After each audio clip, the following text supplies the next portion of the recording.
we are. Hey guys, welcome back to Resistance Chicks. We're your hosts, Leah and Michelle. Today is the 28th of June, 2020.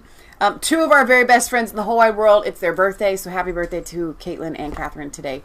We are going to bring you news from around the world. Well, Nigel's pretty concerned about Britain's safety. And Marion Le Pen, we haven't heard from the Le Pen girls in a while, but she's decided to speak out and say this is ridiculous. We're going to take this show and we're going to kind of unpack this far left. They call us far right. We're just actually more centrists because when they go so far left, then you look farther away from them. But that's not how this world works. I mean, when Obama is a centrist, everyone conservative is far right, according to the new ideology of today. Right. So we're going to unpack some of that. We're going to go around the world to do so. We're going to go to Australian Sky News, who has Douglas Marion. We're going to have Marine Le Pen from France unpack this. Marion Le Pen. Marion. There's Marine. And Marion. And Marion. Yeah, made Marion. And Nigel Farage kind of unpacked, not necessarily, he unpacked last week for us the Marxist ideology behind it. Now he's gonna show us that Britain lacks safety because nobody has a backbone in the UK. You have an 80-seat majority, and people voted that in because they were voting in safety, security. Right. They didn't want to have random asylum seekers who weren't really asylum seekers. There was a stabbing in Glasgow this week. There were 22 police officers injured in the south of London this week. There's a lot of unrest. And what we need right now are men and women who are willing to say, I will protect you with the police that you pay for. Yeah. Otherwise, y'all don't have to pay taxes anymore. Because why are we paying so much for police to protect us from criminals and from rioters when they can go out, these rioters and protesters can go out and injure police, tear down businesses, tear down monuments, set things on fire. Right. If the reverse were happening and you had far right people tearing down monuments, you had far right people. They cancel these people so far as social media. Not to mention putting people like Jaden Franson in jail. Right. Tommy Robinson in jail. They go after everybody who, and I do believe Tommy Robinson's politics, if he had to quantify them, are probably more centrists. Yeah. And to call him far right when he's really just trying to stand up for his country and the safety of his country. So why don't we start out with, if you have the video up of Nigel, talking about the safety. Did you send me the video of Nigel? It's in my history. Yeah, I'm good. But I'll go ahead and bring up... I've got Marion Le Pen's video. Well, let's bring up Nigel's. Okay. In Brixton... Why he is talking about the safety. In Brixton this week, 22 officers were injured and police cars were smashed after a street party. There we are. Police refused to leave the area and were seen people refused to leave the area and were seen running at police with makeshift weapons. It was absolutely pandemonium, anarchy. It's ridiculous. And where is Boris? Is he still got COVID? I mean, what is going on? This is what I'm feeling like. They didn't just inject him with COVID. What did they? They zombified him. I don't know. They've. It's kind of like, where's Joe? Where's Boris? Where is Boris in all of this? It's crazy. 22 police officers have been injured and police cars smashed up during significant disorder following the illegal street party in Brixton overnight. This was this week. Footage on social media showed a line of police retreating from crowds of people, running at them with makeshift weapons on Overton Road near the Angeltown estate in Brixton. Police said that they were called by concerned residents to the illegal street party, but were met with a hostile crowd, to say the least. It's a street party, but the crowd is hostile. Boris Johnson has condemned the violence and said the government would shortly be launching a consultation on doubling the maximum sentences for assaulting an emergency worker. These are appalling scenes. Violence against the police will not be tolerated, his spokesman says. Bottles were thrown at the officers, and in one video, a man appeared to be brandishing a long pole at them as he said, "Back up." Another 2 men were seen carrying large wooden tables before ripping off its legs and running at the police. 2 men could be seen on top of police vehicles smashing. Let's see if I can't get these videos to play here. There's no volume, but oh, there's the volume. There might not be.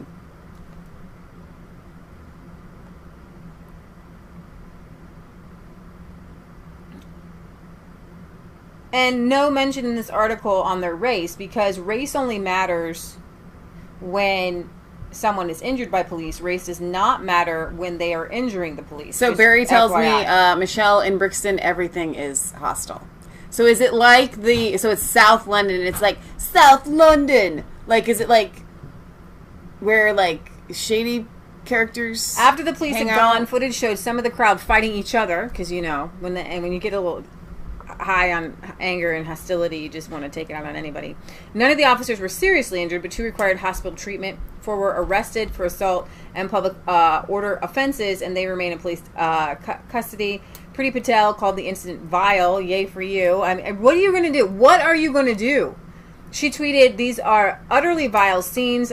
Just last weekend, the whole country came together to praise our heroic police officers for putting their own lives on the line to keep us safe. I'll be picking up with the Met Commissioner immediately." Mayor of London, Sadiq Khan, says, "I'm in touch with the Met about the completely unacceptable events in Brixton overnight. Violence against the police cannot be tolerated. Large gatherings during COVID are deeply irresponsible and risk people's lives." So what do you guys think? Do you think that anything will actually be done about this? Cultural Reactor 2 on YouTube says, the British Reactor 2 says, cultural enrichment brought to us in the UK by Labour and Conservative Party since 1948. We were never asked. You just get your cultural enrichment. It's just, that's what you need, and they're going to make sure that you have... Hilton says, pretty awful, Patel. Britt Boz says, it's like the Bronx in the 80s. Oh, lovely. Sounds like a fantastic vacation spot. Statement regarding last night's musical gathering. Where the 22 of my fellow officers were injured during a largely peaceful Black Lives Matter musical gathering in Brixton last night. Police were called to the scene by Brixton residents complaining about noise and violence. The substantial gathering of revellers was asked by officers to disperse and leave, which they respectfully declined to do. Very quickly, more officers arrived at the scene to assist with doing absolutely nothing. Several officers were pelted with bottles, although it is not clear whether that was a malicious act or whether revellers were simply trying to share their beverages with police due to the hot weather. A number of officers were chased down the street by a spirited mob of partygoers, shouting, "Run them out," in what is believed to have been a harmless game of tag. Several police cars were set upon by revellers and damaged. Again, it's not clear whether that was malicious or whether those vehicles were exhibiting a racist behaviour. At one point, a large knife fight broke out amongst partygoers, which is highly unusual, as it's well known that stabbings are very rare in London. Officers at the scene dealt with the disturbances swiftly, decisively and authoritatively by making a tactical retreat. Hundreds of revellers clashed with police in what can only be described as a kerfuffle.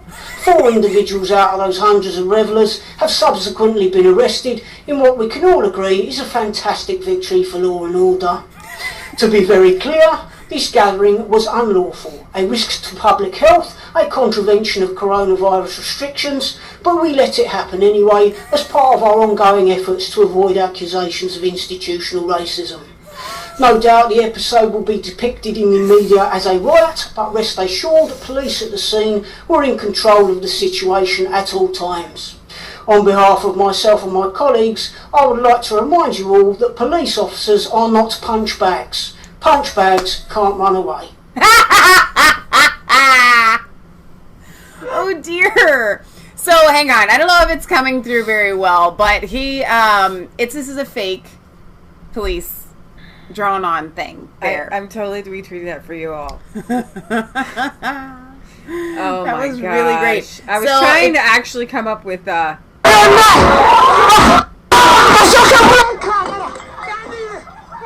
to be that loud. For those of you that don't understand sarcasm, that was probably really confusing for you. If it wasn't, go find my Twitter and watch it 10 times and you'll laugh. Watch them run! Bye bye police in only a harmless game of tag. Here's the thing. He is videoing himself chasing the police with the mask on. I gotta tell you, I know they're saying that this is an embarrassment to the police. I actually feel really bad for the police because their hands have been tied. They're not allowed to go in and do what they need to do. If somebody is throwing something at you, you got to take them down. But you're not allowed. If these police officers are being briefed before they go into these situations and they're being told you aren't allowed to do anything, you know, if it gets out of hand, just let it happen. You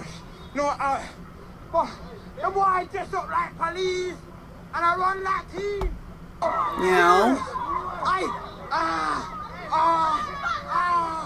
Can I just say that this behavior is animalistic and it has nothing to do with the color of their skin, because I've seen white people act as animals, but this is animalistic behavior. They're acting like animals. Complete and utter unrestraint. I guess that's what all you guys need to know about what happened there. All right, let's play Nigel. Let's play Nigel. Nigel wants to make Britain safe again. Safe again. Come on, Nigel. There we go. So it's happened again. Somebody else, who our security services have been concerned about, has gone out and committed an atrocity. In this case, murdering 3 people in a park in Reading.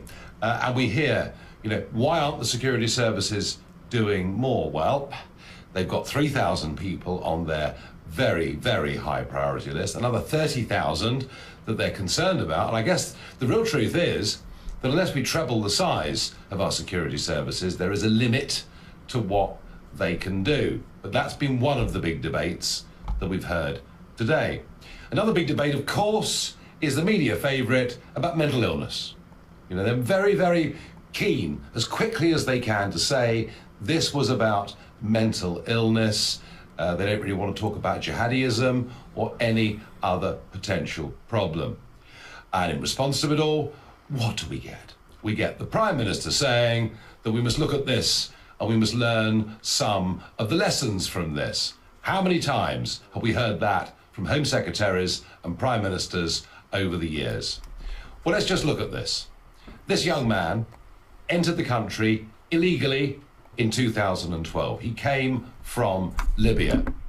He told people he was fighting against Colonel Gaddafi. And yeah, I know it became state policy to get rid of Colonel Gaddafi, and I'm not here to praise or support the Gaddafi regime in any way at all. But the truth is, of course, many of those who fought against Gaddafi were actually Al-Qaeda / ISIS sympathizers and supporters.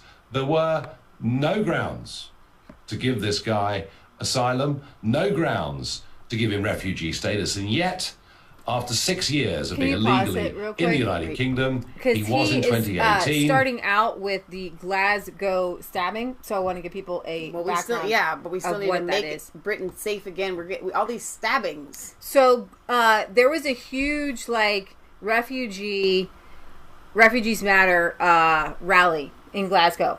Okay.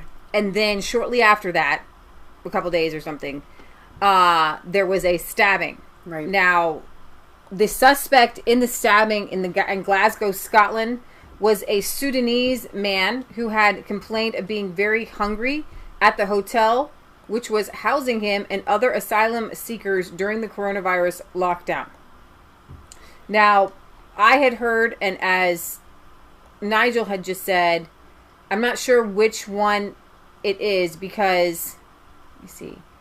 I thought I had it up. Let me bring it. Let's see if I can find it. KSG Bird on Facebook says whoever is in charge of the police should be removed from office. Britt Baza says that, who was it? The police are on orders by Cressida Dick and Sadiq Khan to only arrest the right-wing protesters. So here is the Glasgow migrant hotel stabber named as Badreddin Abdallah Adam, an asylum seeker who has stabbed 6 people, including a police officer, at the Glasgow hotel where he was being accommodated free of charge, is named as Badreddin Abdallah Adam. The man who died after being shot by armed officers during the incident in West George Street, Glasgow on Friday, June 26, can now be named as... he is actually from Sudan. So Nigel had said Libya. It's actually Sudan. Okay, so there was some false news going out. So here's some this is the latest.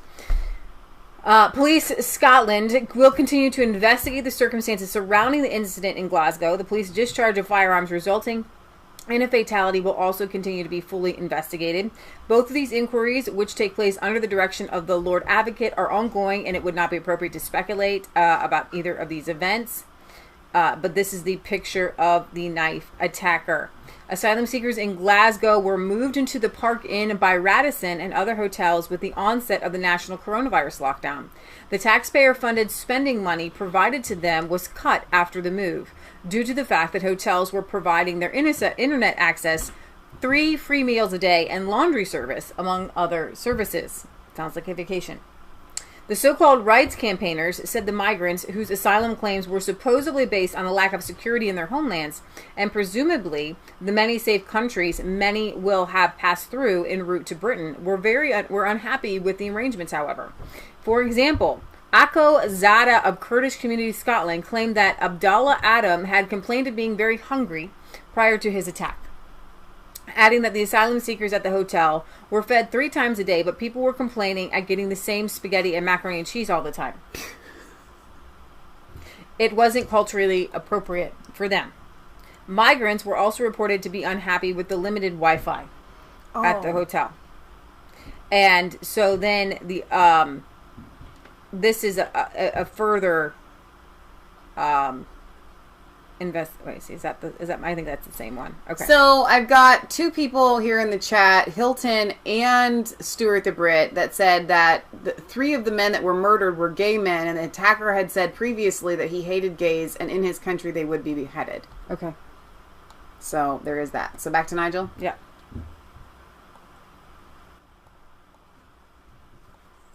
Granted asylum. He then began a series of very, very nasty, horrible criminal actions, including racially aggravated assault. You see, racism can go the other way too. He spat at a police officer, abused a police officer, behaved appallingly in court, made it perfectly clear, him and his brother too, made it perfectly clear they absolutely loathed and reviled this country. So I think we should spend a bit less time criticising our security services, questioning whether this actually was more to do with mental health than any other issue. There is one very simple reason for what happened in Reading, and goodness me, we've seen it before, haven't we? London Bridge attacks, bombings at the Manchester Arena. Again and again and again we see this pattern, and very often it is people who have come to this country from Libya. The fault lies firmly, squarely with the British government. We are weak. We are pathetic. We don't send people away who fail to get asylum. We just allow them to keep applying and appealing until in the end they pretty much get... I believe that he was talking about the most recent stabbing, which just happened in Glasgow. He was talking about the Reading stabbing. Okay. So that was the Libyan migrant who came in here, the asylum seeker. So I want to clarify that, because when I watched his video once, and I thought for sure he was talking about the most recent one. Okay. But he was actually talking about the one in Reading.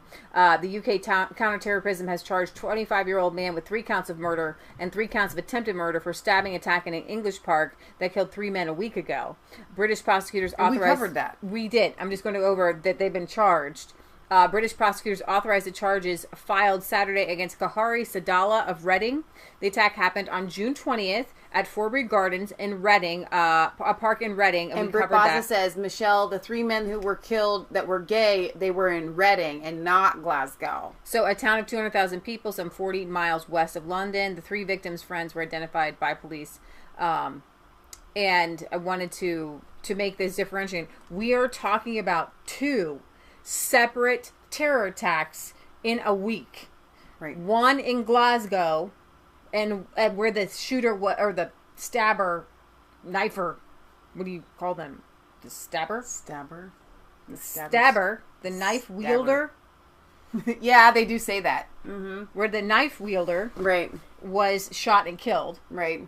And in Reading, they were arrested and are brought up on charges. So now we've got Nigel's talking about Reading, not wedding, Reading, where the 3 gay men were stabbed. Yes, but over in Glasgow, we had an asylum seeker from Sudan. Right. So 2 different places, Libyan and the Sudanese migrant. And the Sudanese and the very fact that we keep having to differentiate between the fact that there's 2 different ones within a week is a big deal. Exactly. Get what they want. That's where the fault lies. Now, part of it, of course, is the Human Rights Act. Something Tony Blair brought into this country. It was, of course, the incorporation of the EU code into our law. And I think we've got to have a serious think about this. Do we want a human rights system, or do we want liberty and freedom? The difference is fundamental, and it's important. Either you're born a free person and the state makes laws that prohibits you from doing certain things, so you're allowed to do everything unless a specific law says you can't do something, or we live in a sort of Code Napoleon EU dream, a sort of Napoleonic system whereby the freedoms and liberties that we have are given to us by the state in the form of human rights. And my analysis of the Human Rights Act since it's come into being is it does more for those that perpetrate crime than it does for those that are the victims of crime. And let's just think about the 3 families and sets of friends directly affected by what's happened in the last couple of days. So I think we need a government that's got resolve, a government that is prepared to either get rid of the Human Rights Act in its entirety, or certainly, at the very least, to amend it. The idea we couldn't send this person back to Libya because he might not be safe in Libya. Well, what about the safety of British citizens? What about the fact that it's the first duty of government to protect its own citizens? So please, Boris, no more bleating, no more head shaking, no more saying we must learn the lessons. We've heard it just too many times over the course of the last few years. And of course, myself, in the last month, I have seen face to face, up close, young men, because 80% of those that come across the channel are young men between the ages of 18 and late 20s, and many of those are coming from Libya. They are all young men of fighting age. I have no idea how many of them believe in ISIS philosophy. I've no idea how many of them might have been fighting for ISIS that got defeated in that war when they lost their caliphate. I don't know. You don't know. Our security services, even if they do know, just simply haven't got the resources to monitor everybody. You can the alternative, see behind of course, me as I play tens of thousands of people. And I don't want to live in a country that needs to do that.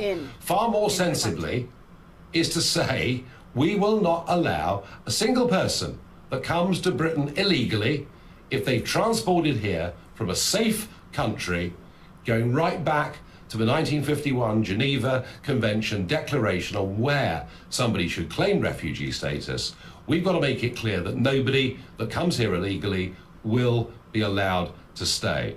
And until we have a government that does that, until we have a government that actually wants to be a little bit conservative for a change, nothing's going to get better. And we've got a conservative government in name only. They've got a majority of 80 in the House of Commons, a country that wants this to be changed, and yet they have done, so far, absolutely nothing about any of it. And, I'm sorry to say, more of this will happen. More boats will cross the channel this week, of course, because the weather forecast is very good indeed. And I know there's been a fair bit of speculation about my trip to America. So let me just try and settle some of that. I was invited to go out to Tulsa for the first Trump rally, invited by some people who were involved in the campaign. I did, put my head very much over the parapet in 2016 to support Trump for the presidency. Everybody thought I was mad, not for the first time, but I was pleased that I did it. And I went to Tulsa because I wanted to show from the very start that I believe Trump, and whatever faults or imperfections you can find in him, whatever you think about some of his tweets, some of his comments, the fact is, here is somebody with the moral courage to stand up against this mad, lunatic, far left wave that we're seeing right across the Western world. Tearing down statues, rule by mob. We even heard yesterday that a statue of former President Teddy Roosevelt has even been removed from a museum. This attempt to completely erase history, it just cannot be allowed to continue. And very interesting, all the comments about Nelson Mandela, that he kept up, when he was running South Africa, he kept up the photographs, even of the apartheid period. Leaders of South Africa saying we may not like all of our history, but we simply can't erase it. It's a great pity we haven't got someone like Nelson Mandela around, involved in world politics today. So I went to the States, I turned up at Heathrow, I had no idea whether I was going to be let into the country or not. I was, and whilst I was there, I was tested for coronavirus. I came back into Heathrow this morning. I went straight to the clinic. I've been tested for coronavirus again. I'm negative, so I'm not a risk to anybody. I am supporting President Trump all the way. I do actually think that without him, I worry that other Western leaders will not have the courage to face up to the radical left, to face up to the threat of the Chinese Communist Party. And certainly, I don't see our Prime Minister standing up to any of these things. Just maybe a re-elected Donald Trump can do it. The rally itself in Tulsa was not a complete, huge, overwhelming success. It was the first rally of the campaign. COVID. Nobody wants difficult to go. After months of offices not being full of people. They've got some expect? lessons to learn. They've got some progress to make.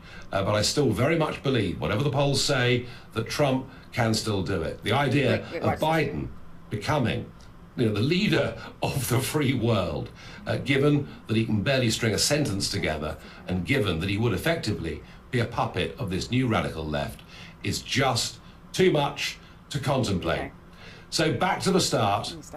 Yeah. Appalling. So I want to get to some comments here before we move on, but I love that Nigel went to Tulsa. We lived there for 5 years. I wish he had come to Cincinnati. We're not in Tulsa right now, Nige, but it was because he had to go for the rally. One of our dearest friends in the whole world went to the rally and said that there were thousands and thousands of people there. Like, they had to let people in increments. Mm-hmm. But another thing is that he did tell us that they had to walk 8 to 10 blocks just to get in because of the way that they had it gated off, and they were trying to funnel everybody in.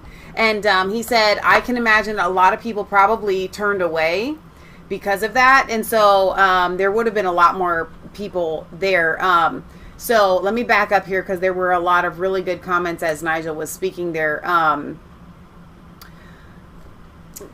We had one that said I don't know if it was the police, the rainbow flag, but along with that is the UK Parliament has rebranded itself with the wokest logo ever. Check it out. We've got all the colors here of the rainbow with the Black Lives Matter, and the Britain's Parliament has rebranded itself. No, I was just going along with that. I was going with the comment that they had said about the LGBT and the rainbow flag. Okay. Go ahead.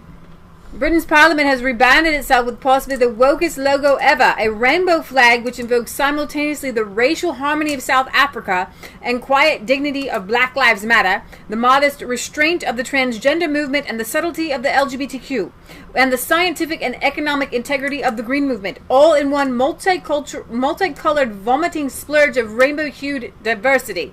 The lockdown afflicted economy may be a basket case. The government may be in a dead administration walking, led by blonde mopped serial shagging zombie who has finally been found out. The conservatives may have surrendered every last joint of ideological backbone to the forces of social justice, identity politics, and the weaponized resentment.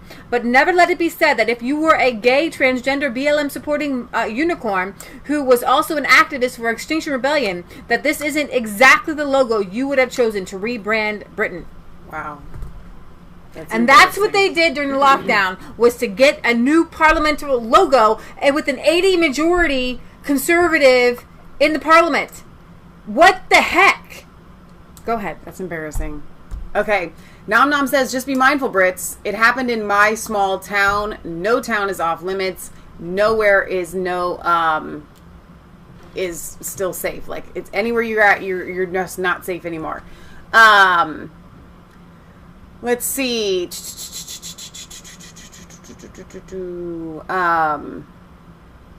Yeah, the guy had a race crime against him too, as well as being homophobic. There were a lot of really good comments. So it seems to me that everybody is so much more angry if it's against a gay person, if they're homophobic, than if they're just a terrorist. The British Reactor 2 says 25% of EU human rights judges have links to George Soros' Open Society Foundation. John Scotty Ward says Nigel Farage is correct. The Human Rights Act tends to protect criminals and not victims. Jim West says 2 hotel staff got stabbed in the Glasgow attack. Imagine working at a hotel to then be told you're taking in asylum seekers. You know if you complain, you'll be called a racist, and then you will be sacked. Absolutely. Absolutely. Britt Baza says, what the British need to do is to stop the boats in the channel is to stand on Dover's White Cliffs with longbows and shoot arrows at the inflatable boats, not the people, the boats. Stuart the Brit says, the French will use the immigration weakness of this country to try and destabilize our post-Brexit success. They send as many unwanted hordes over the channel.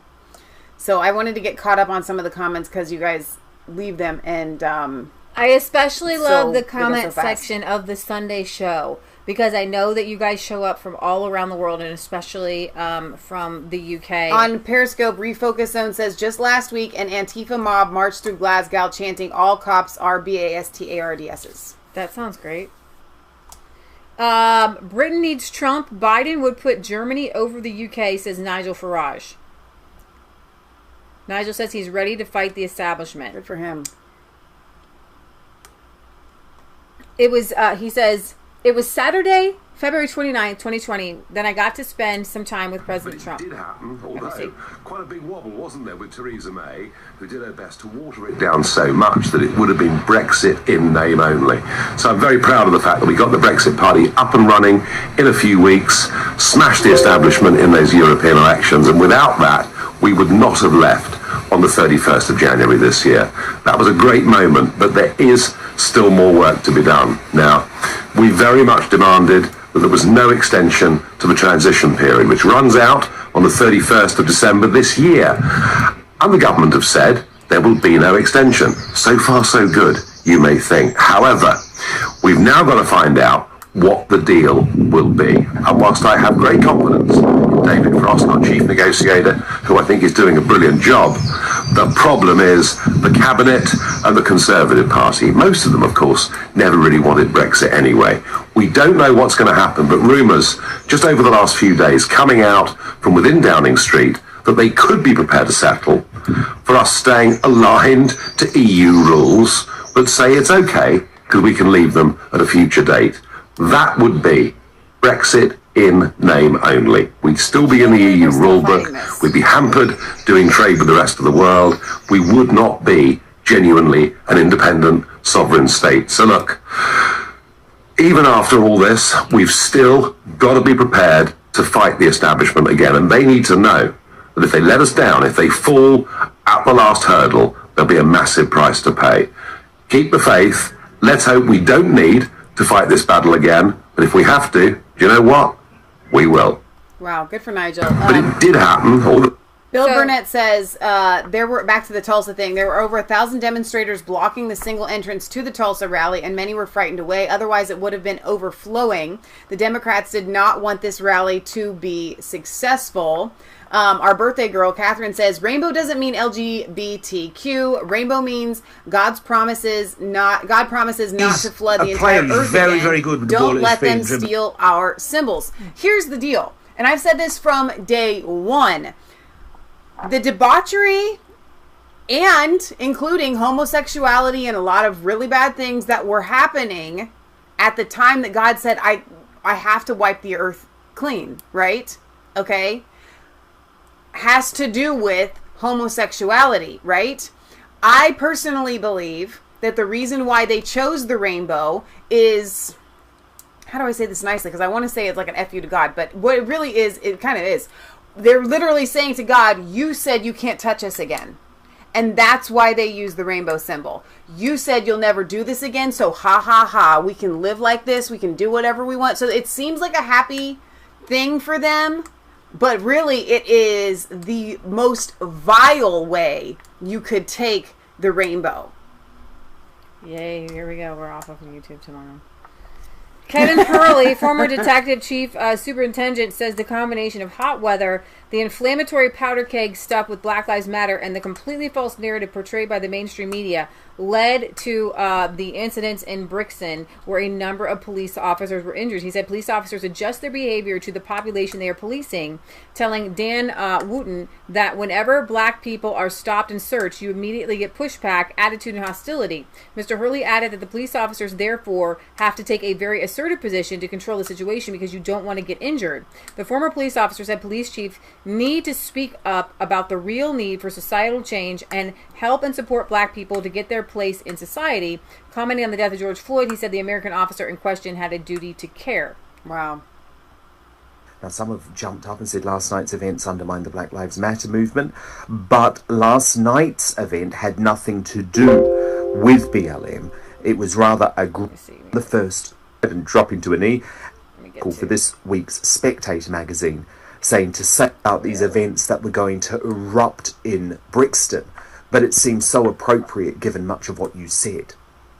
Yeah, no, you're absolutely right. But my experience of policing tells me in this hot weather, with this kind of inflammatory powder keg stuff that's going on with Black Lives Matter, and the completely false narrative that's going out was going to blow things up whenever police started to speak to any groups of young black people. I mean, it is nonsense, this idea that they're killing people who are black in police custody.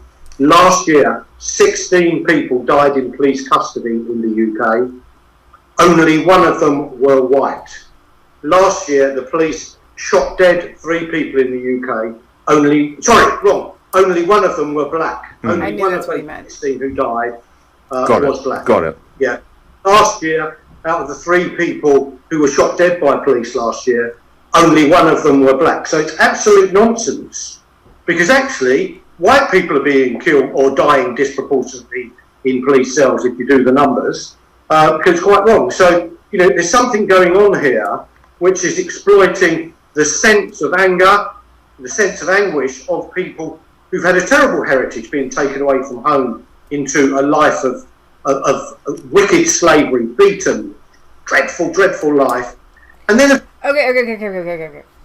Like, I get ancestors and stuff, but y'all stopped slavery 100 years before we did, in the 1700s. Okay? Like, for real, guys, it's time to stop saying it's time to stop putting what happened 300 years ago onto everyone else. I mean, 300 years beyond that, it's like saying Christians were burned at the stake by the church authority in Germany with the and just Christians still complaining about the church under Martin Luther, and the whole, I get the Reformation thing, but the Christians made us, we're done, we're leaving, right? What they tried to kill Martin Luther. They burned people at the stake. There's the Spanish Inquisition. There's a lot of injustices. I don't hear. I mean, you have to go generational wise, because the Spanish Inquisition saw a horrible racism against Jewish people. Okay, but today Jewish people don't say the Spanish Inquisition, but they talk about what's closer to them, because they still have people alive who went through the Holocaust. So I'm really curious though about the people. Okay, so having your ancestors go through the Holocaust, for some people is first generation. Like my mom went through the Holocaust. My grandparents. All right, there's very few people that were actually alive, but there are some. Right. But first generation, or second, I guess you'd call it second generation, right? Mm-hmm. I gotta tell you, and you can call me wrong in the chat if you want, I don't, and I have Jewish friends, like close ones, I don't hear a lot about the Spanish Inquisition. Well, no. Reparations because of the Holocaust. You do. But Germany gives them. Yeah, no, they do. But you don't hear it. Not like you do reparations for African Americans. Okay? You don't hear, like... I think definitely better would be reparations for the Spanish Inquisition. Because you still do have people who are alive from the Holocaust. So yeah, you do, and generations like that next generation. I'm saying the people that are still harping on slavery, okay, couldn't care less that people in our generation had their, like, mom or dad killed during the Holocaust, or their aunt, or their grandparent, or they had to be completely relocated. They lost their homes. They lost everything. But it's all, and it's not just African Americans. It's all of society. All of society is way more focused right now, and has been, on this one issue.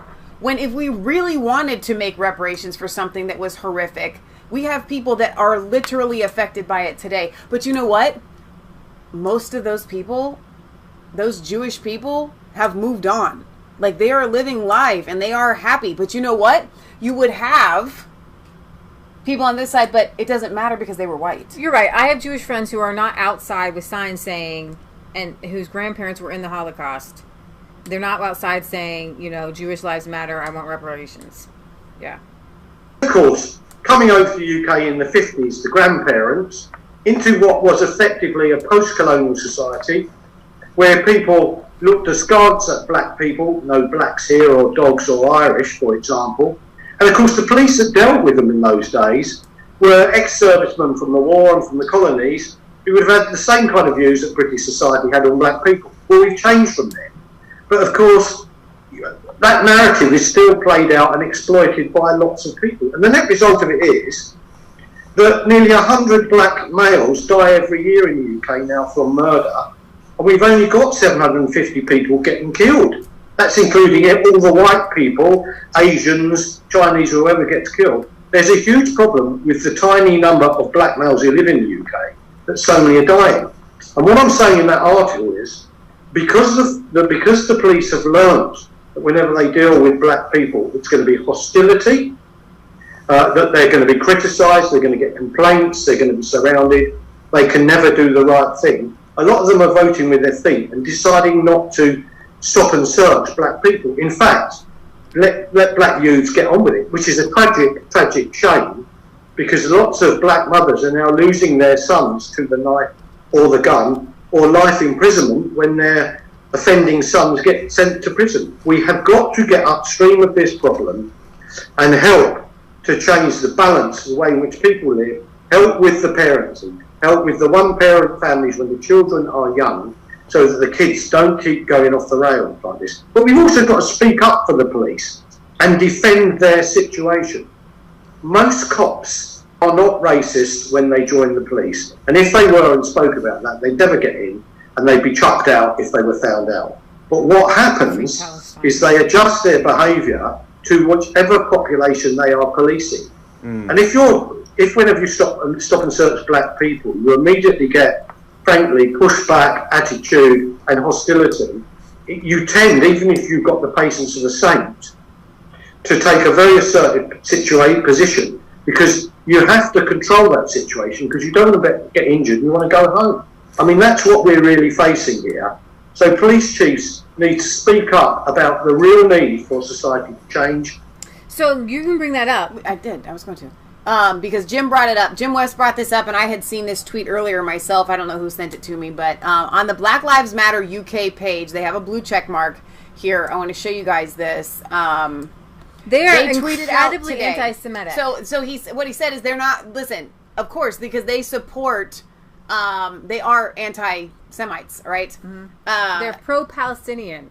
They say, as Israel moves forward with the annexation of the West Bank and mainstream British politics is gagged of the right to critique Zionism and Israel's settler colonial pursuits, we loudly and clearly stand behind our Palestinian comrades.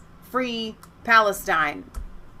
So, 240 Jewish and Israeli scholars, including internationally recognized experts on anti-Semitism, addressed the German parliament last year regarding the boycott divestment movement and for Palestinian rights. So you have here, thank you from Majid Nawiz, saying, we must be consistent in policing online speech. Right now, Louis Farrakhan and Iranian theocratic regime officials get away with hate speech and anti-Semitism, while populist right-wingers are policed. This causes a racist backlash that primarily affects people like me. LBC retweeted him. Majid Nawiz accused online platforms of hypocrisy for banning people like Katie Hopkins, but ignoring hatred and anti-Semitism from black and brown extremists like Louis Farrakhan. He says, surprise, surprise, it's all revealing itself to be part of the same anti-Israel clique all over again and again and again. The Black Lives Matter UK, I'm going to retweet this out.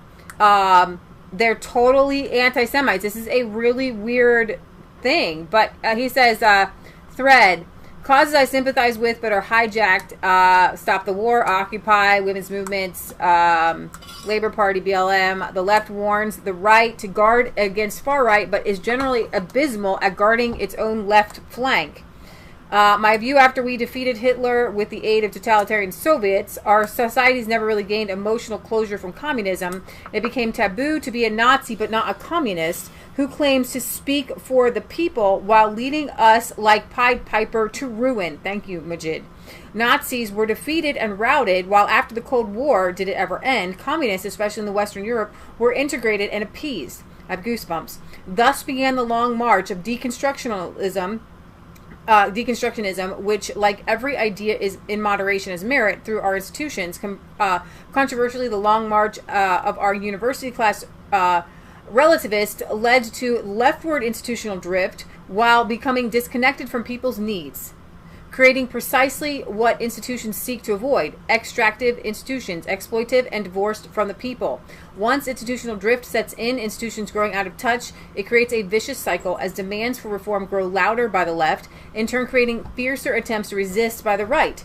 Society feels like it's tearing itself apart. The blind spot was in our left eye.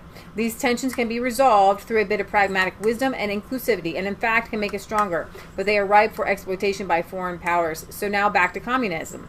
Soviets were defeated in the Cold War, and the USSR collapsed. But of course, what we collectively failed to recognize was that the empire lived on in the CCP's tyranny in China. Boom! It took COVID-19 to shake many out of the slumber and awaken us to precisely what the genocidal PRC is doing. Thank you. Majid at least is consistent. oh my gosh, yeah. You know, he's left-leaning, but he is consistent in calling out human rights, which the left is not at all. Okay? So he's more centrist in that he calls out totalitarian regimes wherever he sees them, right? And he does give Christianity a place of honor in a peaceful society. And so while the PRC was busy reaping rewards of globalization by trading slave labor for our greed, she began to dominate global supply chains, buy up infrastructure and natural resources everywhere as collateral, while Xi established himself as an emperor. Oh my Lord, I'm going to tweet that out because it's so important. The left, this is a huge blindside for the left because they don't see. I'm seeing the CCP, the Chinese Communist Party, going in. They're buying land all over the world. They're taking institutions. They got their 1,000 Talents program. They have professors. They've got people in institutions. There's a video out, which I'm not going to show you because I have other things to show you on the show. Australian news, there was a infiltrator from a Chinese government source taking pictures of Australian journalists, and she ran away when she was caught taking pictures. So Australia has had a hard line for the CCP, and the CCP is going to go after these journalists. And a lot of the wokeness and a lot of the getting people fired, I believe, is an online kind of infiltration of the CCP. To the whole thing that they said that Russia was going to do, try to divide people, use Black Lives Matter, or use these kind of things against. This is what the CCP is doing, and they're laughing all the way. They're soulless. One more thing here from Majid. A combination of our institutional drift and foreign power exploitation of these domestic cracks has led to what we witness: polarizing demands by uncompromising activists on both ends. Our cultural establishment has gone hard left. In reply, our political establishment hard right. But they haven't gone hard right. The political establishment is just a lame duck. They're not doing anything. Right. They're not doing anything. What do you mean hard right? So, anyways, that was from Majid. Really good there, though, from Majid. I appreciate that. I want to go over to. There's a couple articles that go along with this and a video, but this is where I want to go with this. So I told this to Michelle that there was a Cambridge professor who tweeted out, "White lives don't matter." This is the same university that rescinded an invitation to Jordan Peterson to come and be a fellow there and to teach. So from Dellingpool, it says, in what kind of crazy world do you get sacked from your job for saying that white lives matter, which is true? If you do say that, you get fired, right? But get promoted for saying white lives don't matter. This is the one we live in, tragically. The white working class couple in north of England, Jake Heppel, 24, and his girlfriend, Megan Rambet, 21, have both been fired of a stunt Heppel pulled earlier this week when he flew the aircraft trailing the banner, "White Lives Matter, Burnley." Heppel lost his job as a welder at the Lancashire-based Paragon Precision, which issued a statement saying it doesn't condone or tolerate racism in any form. Hello. White lives matter. Black lives matter, not racist. White lives matter, racist. And I'm not seeing, there's a cognitive dissonance here that needs to be addressed. And usually, the Cambridge and the UK-based Baddistons of intellectualism would be able to differentiate between racism and a sentence of fact. Because guess what? It is a fact that white lives do matter. It is a factual statement. You can read into it what you want. It did not say white lives matter more. It did not say white lives are better. And if people put up a sign that said black lives matter more, black lives are better, everybody, okay, fine. Okay, you're fine. You're right. You're right. Right? But he lost his job as a welder. Start your own business, man. Start welding for people who really care. Rambad has lost her job working at Burnley Beauty Salon after the online mob contacted her employer. We call this cancel culture. Meanwhile, at Cambridge University, I cannot say her name, Piramvada. What do you think? That's good. Gopal, an academic from a much more privileged background than either of the above, a welder and a beauty salon beautician. Her dad was a diplomat. Her father was a diplomat, has been promoted after tweeting, "White lives don't matter." The tweet was taken down, but by Twitter, not by Gopal, who refused to apologize. Her employer did not merely stand by her, but actually thought it was a good idea to promote her as a result. Last night, she tweeted, "Cambridge promoted me to a full professorship. Thanks to everyone who wrote to Twitter, the ludicrous ban has been lifted. I'm therefore delighted to share with you personally that last night Cambridge promoted me to a full professorship. Their hate mails and threats are coming non-stop, but Cambridge cops are following up. White lives don't matter will get you a professorship. It's possible, of course, that the promotion was purely coincidental, but the timing of the announcement looks suspicious, especially in light of this tweet from Cambridge University. The university defends the right of its academics to express their own lawful opinions, which others might find controversial, and deplores in the strongest terms abuse and personal attacks. These attacks are totally unacceptable and must cease. Cambridge University's apparently pro-freedom and pro-speech position might sound admirably principled. Unfortunately, it's a very selective, and Majid Wiz has actually called this out. If you're a gobby, race-baiting, attention-seeking, tweeting out serial leftist drivel as its gobble specialty, then Cambridge University has got your back. If, on the other hand, you Twitter took your tweet down, lady. Twitter. If, on the other hand, you stray off the reservation into more contentious territory and you dare to challenge the woke narrative, Cambridge University wants nothing to do with you. For example, was Cambridge support for Noah Carl and Jordan Peterson in 2019? Jordan Peterson was invited to become a visiting professor at Cambridge's School of Divinity. But after... Which is ironic because he's an agnostic. But he believes in God. He's not an agnostic. He's just not sure if Jesus rose again. Right. I'm just saying. He is a Christian. In the sense of the term. He calls himself a Christian. Does he? He does not. Okay. He veers in that direction. I found it ironic. Keep reading. But after activist students kicked up a fuss, Cambridge withdrew its invitation with a weasel-like statement. Cambridge is an inclusive environment. We expect all our staff and visitors to uphold our principles. There is no place here for anyone who cannot. But Peterson has not said, and was presumably not planning to say, anything unlawful. So how does this square with a statement above defending the right of its academics to express their own lawful opinions that others might find controversial? Cambridge was similarly careless of the free speech rights of another academic, Noah Carl. Dr. Carl, a graduate research student at St. Edmund College, was hounded out of his fellowship by a mob of left-wing bullies who accused him of legitimizing racist pseudoscience. This was nonsense. The real reason, as Quilliot reported, was that he defended the cause of intellectual inquiry into areas where the left would prefer to keep taboo. Dr. Carl's crime is that he has defended intelligence researchers who've written about the taboo topics of race, genes, and IQ, and argued that stifling debate in these areas is likely to cause more harm than allowing it to be freely discussed by academics. So, go woke. John Scotty Ward says Cambridge University was always messed up. Always was messed up. People who went on to become KGB spies during the Cold War attended there. That's really interesting. What I find fascinating about the statement of white lives don't matter is that she's white. And isn't she kind of white? She was like, she's a brownish person. Go back. Twitter is very difficult because the pictures are so small. If you can go to her actual page. Look at her name. You can barely pronounce it. She's not white. Okay, so when I say white, I guess I'm thinking about actual melanin. She looked very light-skinned to me. It doesn't matter. My point is... from another country. Okay. But then you can't be reduced to skin color, right? Am I making sense? Because we've got people that live in Africa... Then we have African Americans, and you have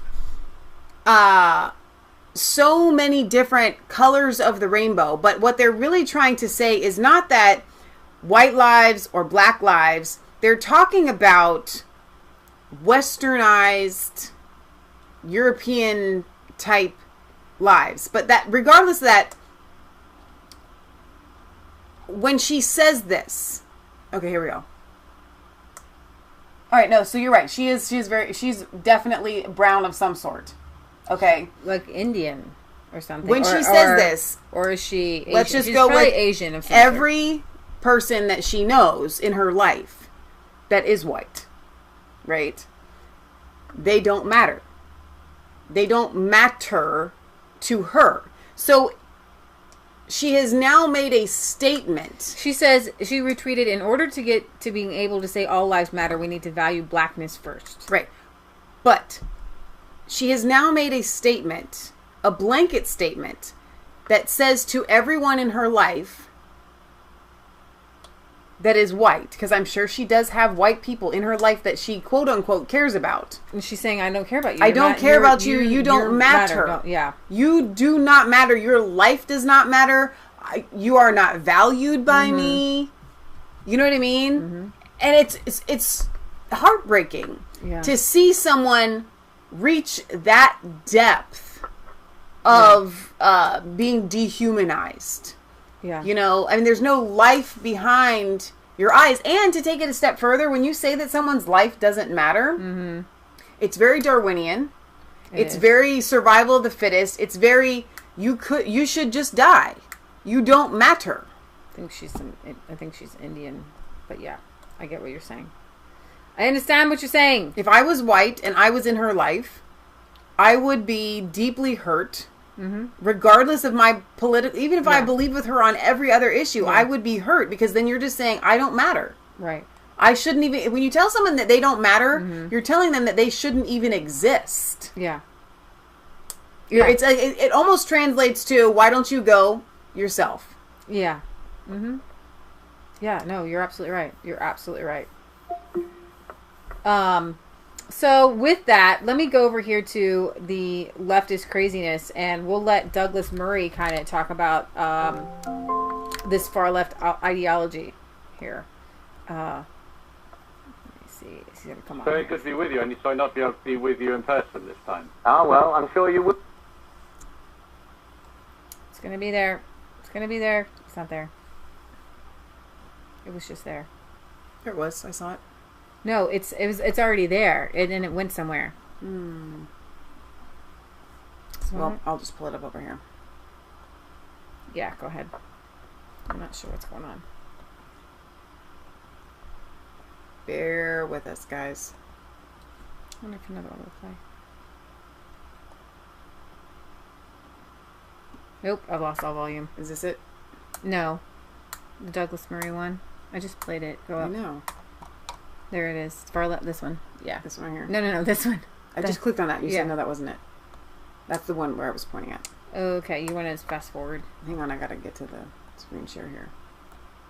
One of the leading conservative writers and commentators in the world. Yeah, that's fine. Heard from Radio Terrific looking at the complete inversion of logic where white people are screaming the N-word at black people, all in the name of social justice. Let's have the really easy question first, Douglas. What the hell is going on in the world now?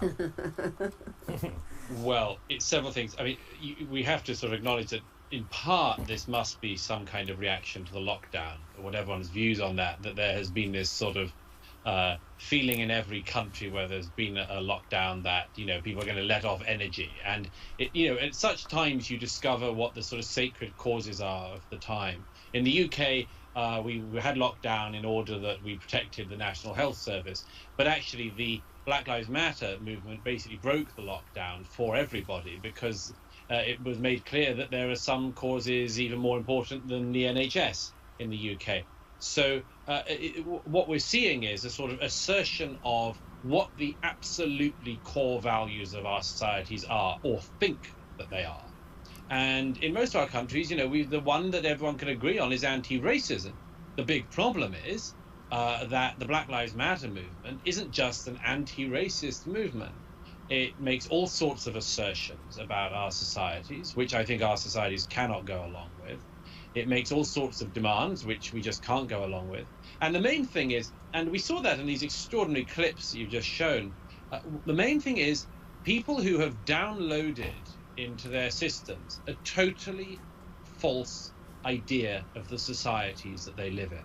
I mean, those women just there were deranged, and they weren't just acting up for the cameras, although that's something we do have to bear in mind. A lot of these people are doing stuff for it to be on Facebook and so on. But it's not just that.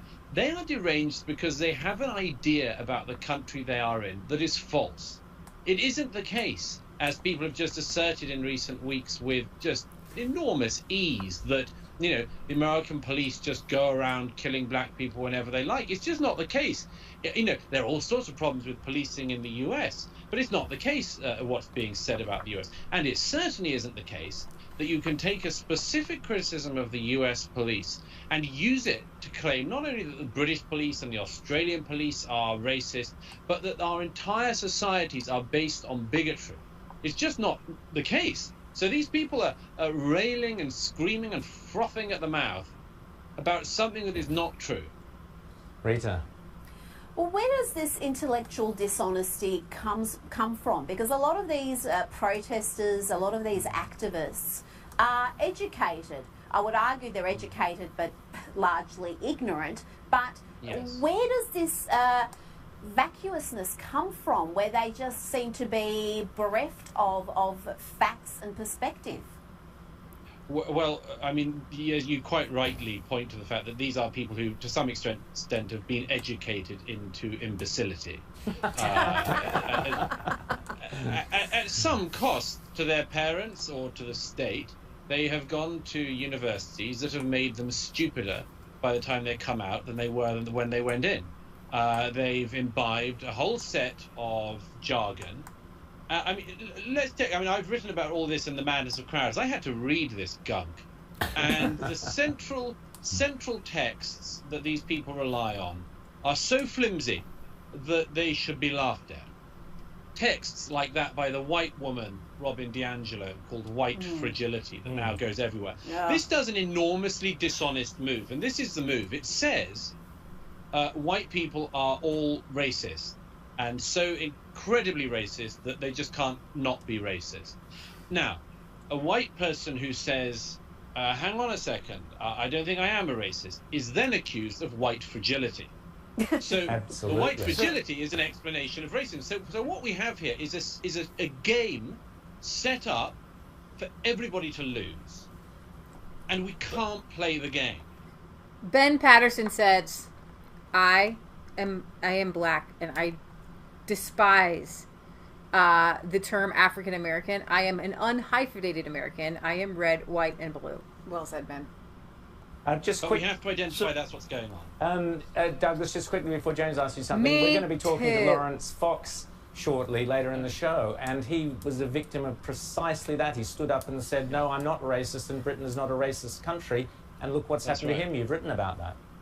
Yeah, I mean, the case of Lawrence Fox is really interesting because he said something. So Greg Gutfeld said something exactly that I said in a different way on the show. Are we done with now that? No, we're not done. Okay. But going along with Ben Patterson there, because I watched a video, and I think I shared it for you guys on Friday, of the white liberal chick going crazy at the police officer and saying, if you're white, it doesn't mean you're not racist if even if you have a black wife and black children and all these crazy things. And she went on to say that black people born into privilege are actually white and all this craziness. And there was another video that I had shared of a liberal woman screaming at a black police officer, just screaming her head off. And like Greg Gutfeld said, I don't want to be called. I don't actually want to be called any sort of race. I don't like it. I for some reason, I've never grown up with being a color, right, or being Caucasian. I grew up with more of a nationality. Like I have ancestors who are Swedish, ancestors who are German, ancestors who are Irish, which all has different connotations of culture, right? So I identify myself as a Christian, an American, and female, and I don't really think about a race. And when I see these liberal white women, I have nothing in common with them. I don't want to be associated with them. Right. And as far as if you're going to put people in boxes, they want to put people in racial boxes. I don't want to be put in a racial box. I want to be in a box with Ben. Okay? He says he is red, white, and blue. So Ben is a man, and he's black, but I have more in common with him than this female who is a white liberal. So put me in Ben's box. And that's what actually Greg Gutfeld said. He said, I'd rather be with black winners than white losers. So if we are in this world of who you get to identify with and how you get to identify yourself, I don't know how else to say this. I don't identify at all as a color. I am a female because with being a female, there's a lot of privileges and there's a lot of negativity. So if you're walking down the street at night, it's more dangerous. Okay, I'm a female. I identify with I understand that kind of female life, but that men don't understand. But when we're if we had like a game where you could just stand with people that you most identify with, right? I am posting videos of Christian black conservatives right now because it's they have a platform. They have a platform right now that I really want to put out because I identify with the voice and what they're saying here about America, about not tearing this world apart, not tearing down our history, but learning from it. We are all, there's another video that somebody shared that a bunch of black Christians, I guess, were marching on DC, just chanting, "All lives matter, all lives matter." Wow. And I was like, can I walk with you? Can I be your friend? I identify with you because I feel the anointing with you. I feel the power of God with you. Now, conversely, if there's a black woke liberal, get away from me. White woke liberal, I don't identify with you. There's nothing I have that identifies with, and so when it comes down to it, I'm a spiritual person and I'm American. So I identify more with freedom, more with liberty, and things like that. So we can be done with Douglas. He kind of said what he needed to say. But let's go on to some more world news that happened this week. And I love, if you guys want to, Sky News is fantastic, and Rita here is absolutely hilarious. She is so funny. I love her. But this week, President Duda of Poland, he's up for re-election. And I love it. God help me, guys. I'm not sure when that election is. It might even be today. So if you're from Poland, tell me about your election, the timing of your election, the Polish election. So a few weeks ago, there was a monument from a Polish man who fought in the Revolutionary War, and it was vandalized. I don't want to do Wikipedia. There's got to be another one. We can do let's see, statue of Polish American war hero is vandalized. Go ahead, Michelle. You want to pronounce it? No. Tadeusz Kasuk. This guy's Polish guy's monument was vandalized. The riots that erupted across the U.S. following the death of George Floyd had this statue of this Polish guy who fought in the American Revolution. It was vandalized. It's got Black Lives Matter, F Trump, and all kinds of crazy stuff. I'm not going to get any volume today, I guess. He was born in 1746 in Lithuania. He was the youngest son of an officer of the Polish-Lithuanian Commonwealth Army. And in 1765, he enrolled as a member of the Officer of Cadets Corps at Warsaw University and graduated as a lieutenant a year later. When the 1768 Civil War in Poland broke out, he chose to leave the country as his brother fought against the army. Rather than face his brother on the battlefield, he left for France, where he continued his military education. He returned to Lithuania in 1774, but found his brothers had squandered the family fortune, so he could no longer afford to purchase a commission as an officer. In 1796, I'm going to say this is a picture. When he learned the American Revolution War broke out, where the Americans wanted to gain independence from Great Britain, he sailed to America in June of 1776. He was immediately enlisted in the Continental Army with a colonel's rank on his arrival, and his career as an army engineer started. He was seen as a brilliant military strategist and was responsible for the building of many fortifications during the war. He was nearly killed in action in the final armed conflict of the war at James Island, South Carolina. As he had not been paid during his 7 years of service, he asked for his back pay as he could not finance his trip home without money.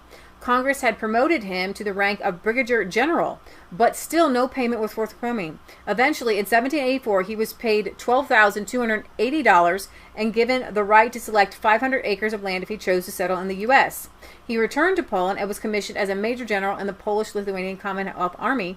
He took part in the Polish-Russian War of 1792, and Russian forces captured him in 1794, and and 2 years later he was formally pardoned. He then returned to the United States and became a close friend of Thomas Jefferson. The two men shared the ideals of human rights.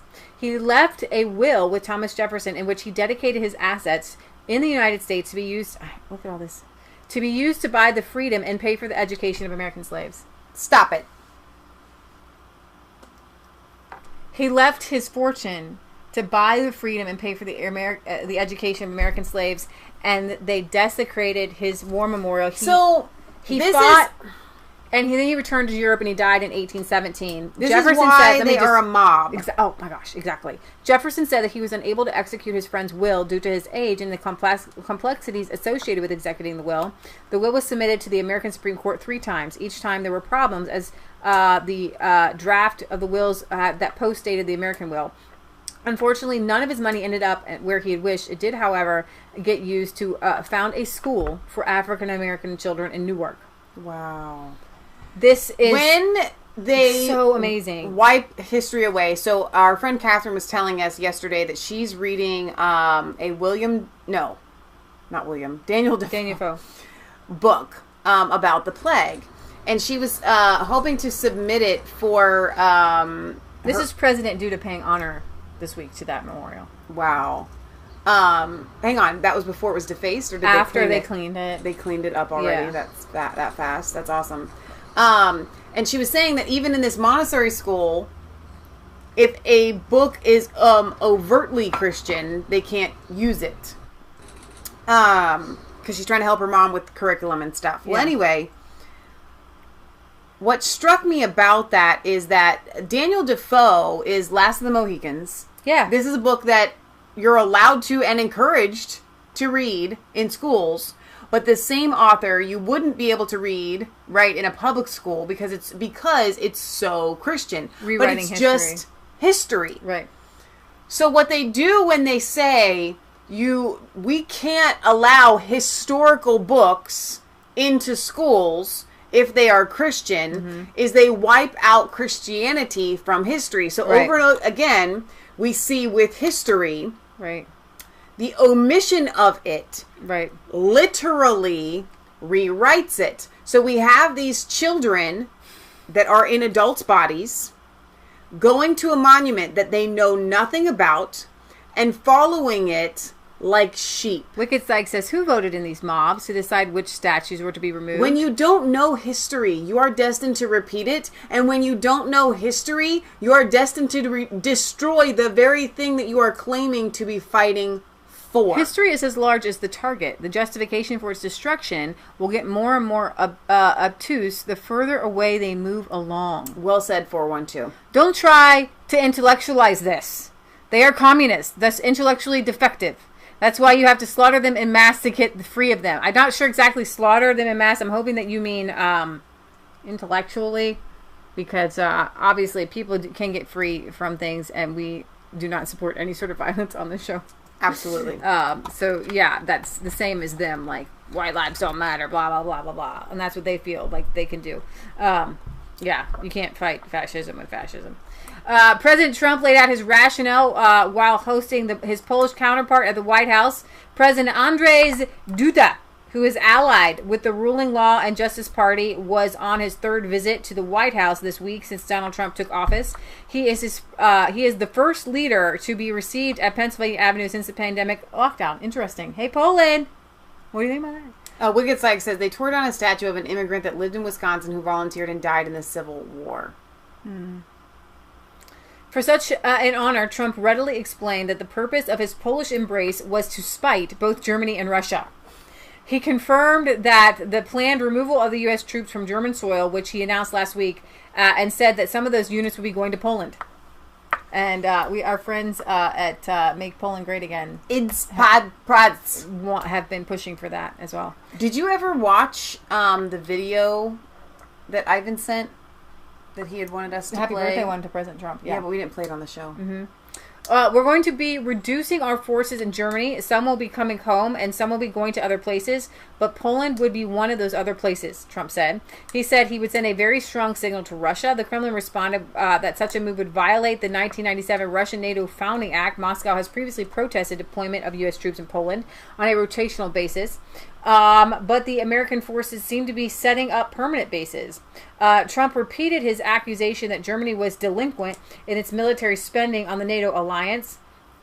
Poland is one of the few countries that are fulfilling their obligations under NATO, in particular their monetary obligations. And they asked us if we would send some additional troops. They're going to pay for that. They'll be paying for the sending of additional troops, and we'll be probably moving them from Germany to Poland. We're going to be reducing Germany very substantially.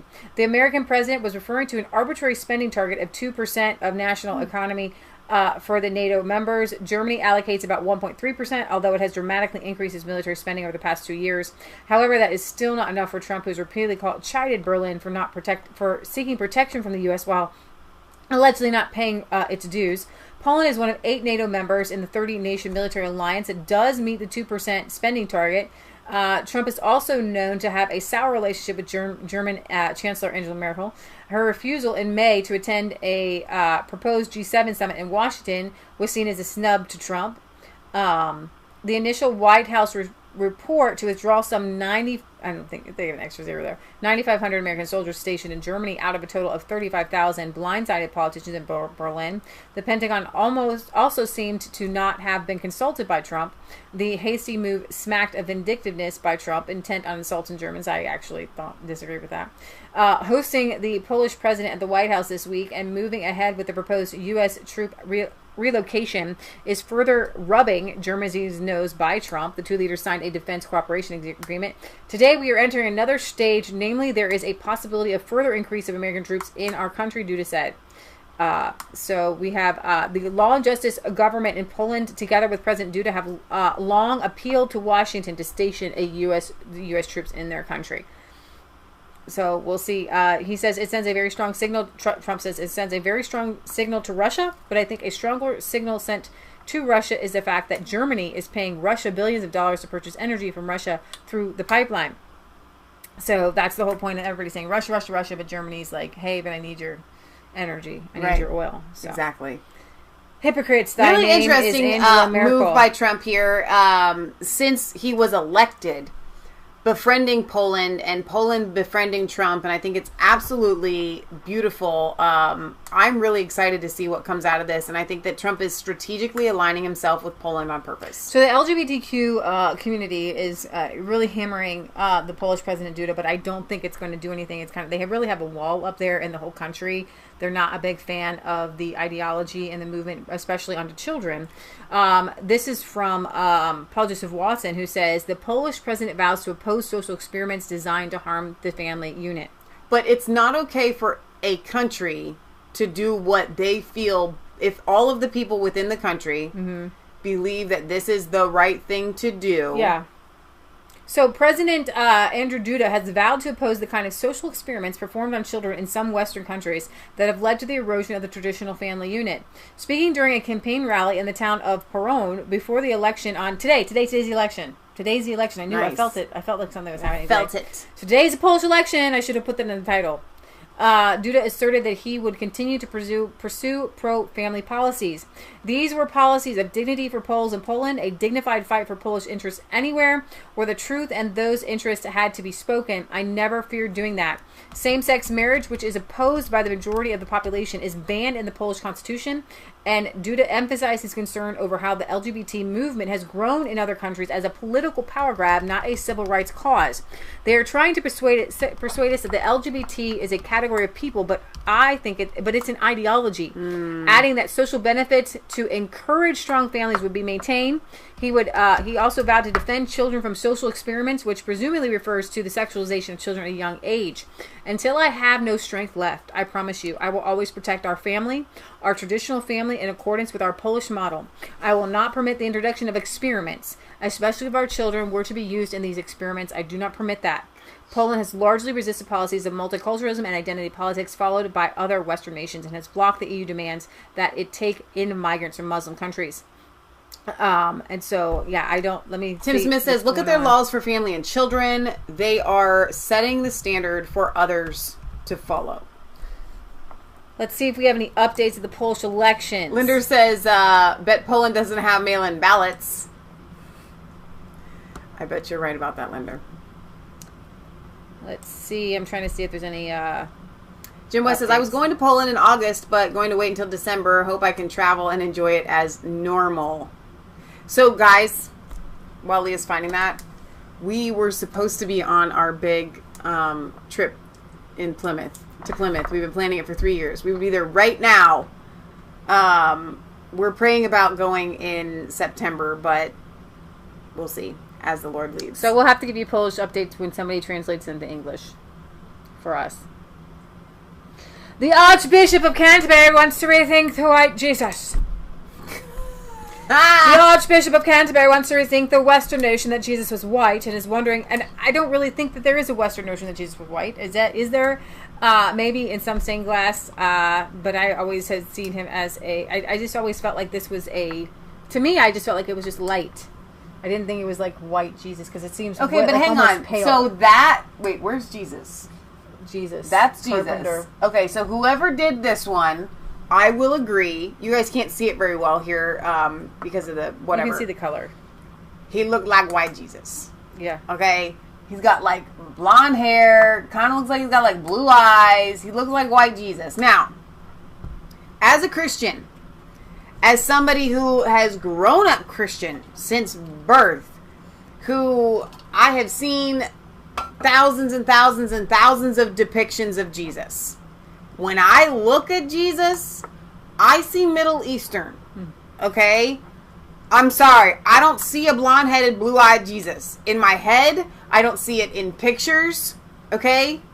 I don't see a white Jesus. What's more, every movie that I have ever seen of anybody depicting Jesus always uses somebody that looks Middle Eastern.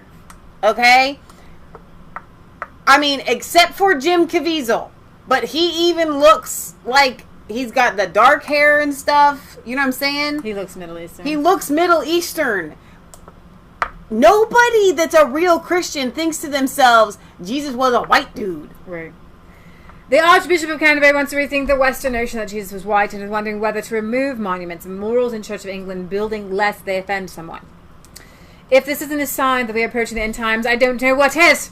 The Archbishop, educated ex-oilman Justin Welby, was offering his half-baked religious insights into to BBC's Today program. As you would expect of the Church of England, of a Church of England priest, it was masterly exercise in flannel fence sitting. On the one hand, he insisted he was not ironclad, so I'm not really concerned with the bringing down and the breaking of statues. I know this is a controversial, but we need to have the memory, and some of those symbols remind us, and they make us make the memory still valid. On the other hand, he said he would be looking at the monuments in Canterbury Cathedral very carefully to see if they should be there, which doesn't sound to me like a man committed to keeping the fabric of his churches intact, but rather like someone who is more than happy to surrender the past to appease the forces of the woke. Similarly, on the subject of Jesus, he was responding to a heavily loaded question, so typical of the BBC, which more or less forced him to mouth the correct PC pieties. Asked if the way the Western Church portrays Jesus needs to be thought about again. Yes, of course it does. The sense that God was white. You go into churches around the world and you don't see a white Jesus. You see a black Jesus, a Chinese Jesus, a Middle Eastern Jesus, which is of course the most accurate. You see a Fijian Jesus. Welby then did a bit of nimble backtracking by saying Jesus is portrayed in as many ways as there are cultures and languages and understandings. And I don't think that throwing out everything we've got in the past is the way to do it. But I think saying that's not that Jesus who exists, that's who we worship. It is a reminder of the universality of God who becomes fully human.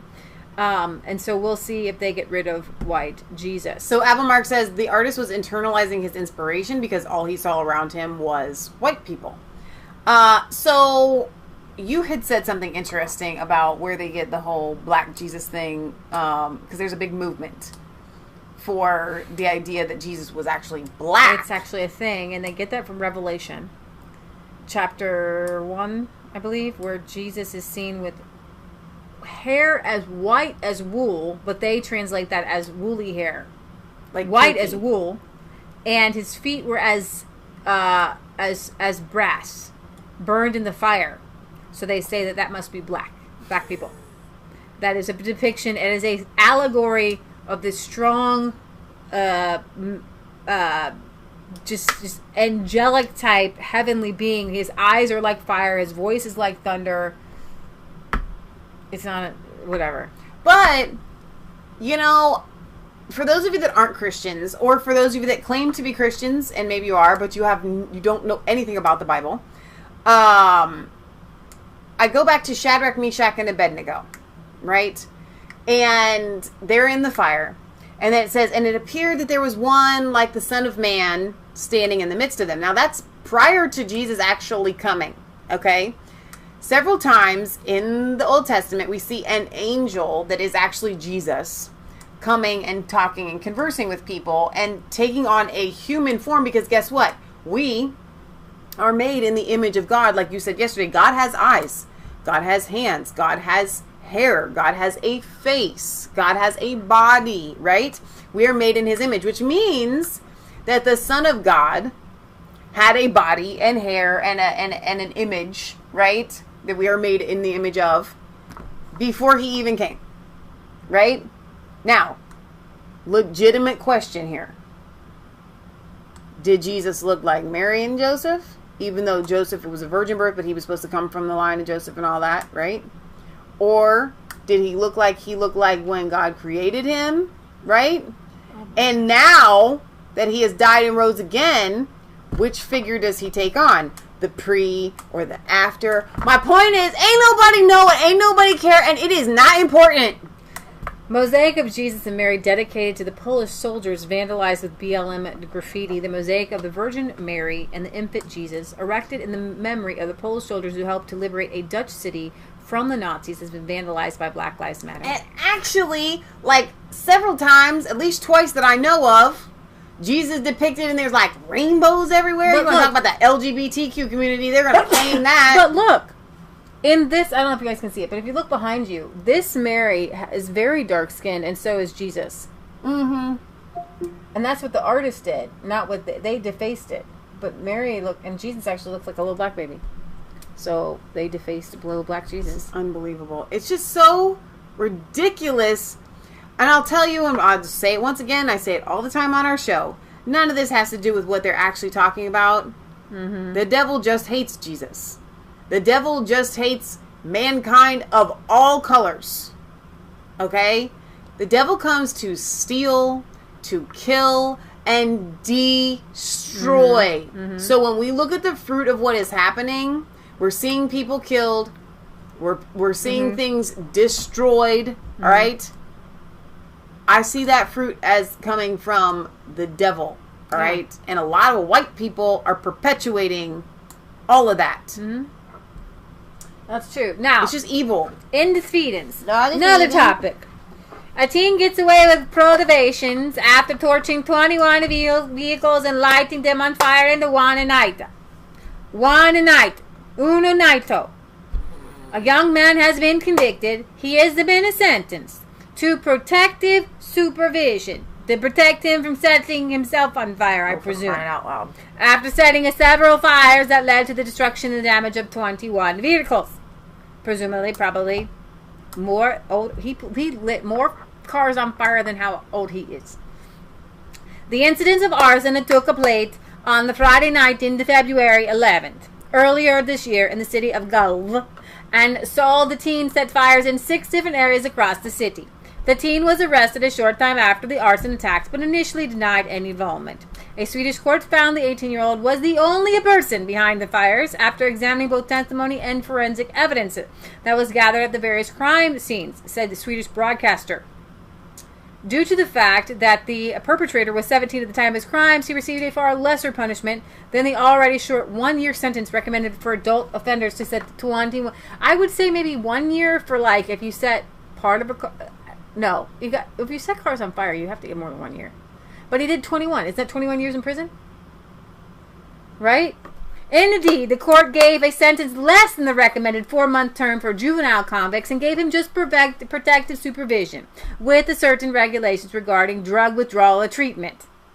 The young man will also be asked to pay damages in the amount of about $42,000 to the victims of the attacks. Wow. It's not going to happen. With the court ruling that his parents will also have to pay a small part of the damages. Car fires have been a huge problem in Sweden. The boomdies. So-called vulnerable areas. This is vulnerable areas that things just catch on fire. There's a lot of petroleum in the air. You just light a match and just go boom. They're vulnerable to the fires. Do you understand? That's the way I see it. In the summer of 2018, a gang of mass youths set around 100 cars on fire because it was a vulnerable area with petroleum and flammable substances in the air. I saw somebody post something the other day in one of our Homestead Facebook groups about, they literally were like, listen, lightning is real because their house got struck by lightning. Dude. And I am very afraid of lightning. Like, I don't know why we don't have lightning rods anymore. If somebody can Your answer house that question is grounded. for me. It's already grounded. No, but it still scares me. People can get struck by lightning through your house. This has happened. Okay?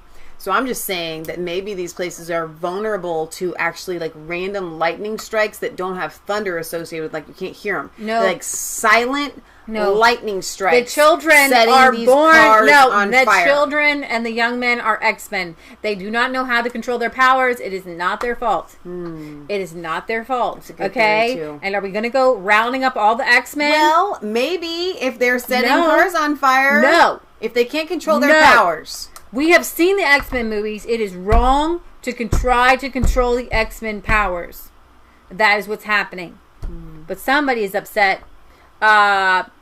In the summer of 2018, a gang of mass youth set around 100 cars on fire with Sweden's Prime Minister Stefan Löfven says, I'm really getting ticked off, really. My question to these people is, what the heck are you doing? Because they're going to answer your question. I have the powers. I'm the sorry. I'm the vulnerable. The 19-year-old man was later arrested in connection to the fires, not in Sweden, but in Turkey, with Swedish police arresting another 2 men aged 19 and 20. But the Swedish Democrats, the MP, calls for Antifa to be classified a terrorist group. Nice. The popular Swedish Democrats MP Björn Söder. Björn. That's a good Swedish has called name. on the Swedish government to consider the classifying of the far left anarcho-communist group Antifa as a terrorist organization like here in the US. The populist MP addressed the topic in a form of a question to the Minister for Home Affairs, Mikael Damberg, earlier this week. He said that Antifa, known as the Anti-Fascist Movement Action in Sweden, the AFDA, in the Swedens, often engage in political violence to further their goals of a stateless and classless society. AFA's actions have in many cases been violent, and the organization has taken the blame for, among other things, assassinations, abuses, threats against the actors who are seen as opponents. They believe that violence is a legitimate method to use and achieve their goals, Söder said. He went on to note that U.S. President Trump had called them... Hang on, what was that guy's name? His name was Söder. How do you spell it? S-O-D-E-R. Söder. Yeah. He went on to say, hey, Donald Trump, he already did it, why can't we?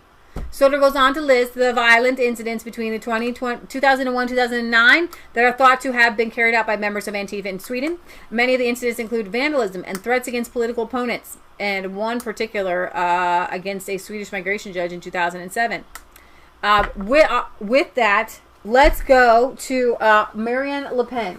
She had a viral video, actually, and somebody has put English subtitles to it. Nice. Michelle's going to bring it up for us to read. And she goes in to explain what's behind the BLM protests.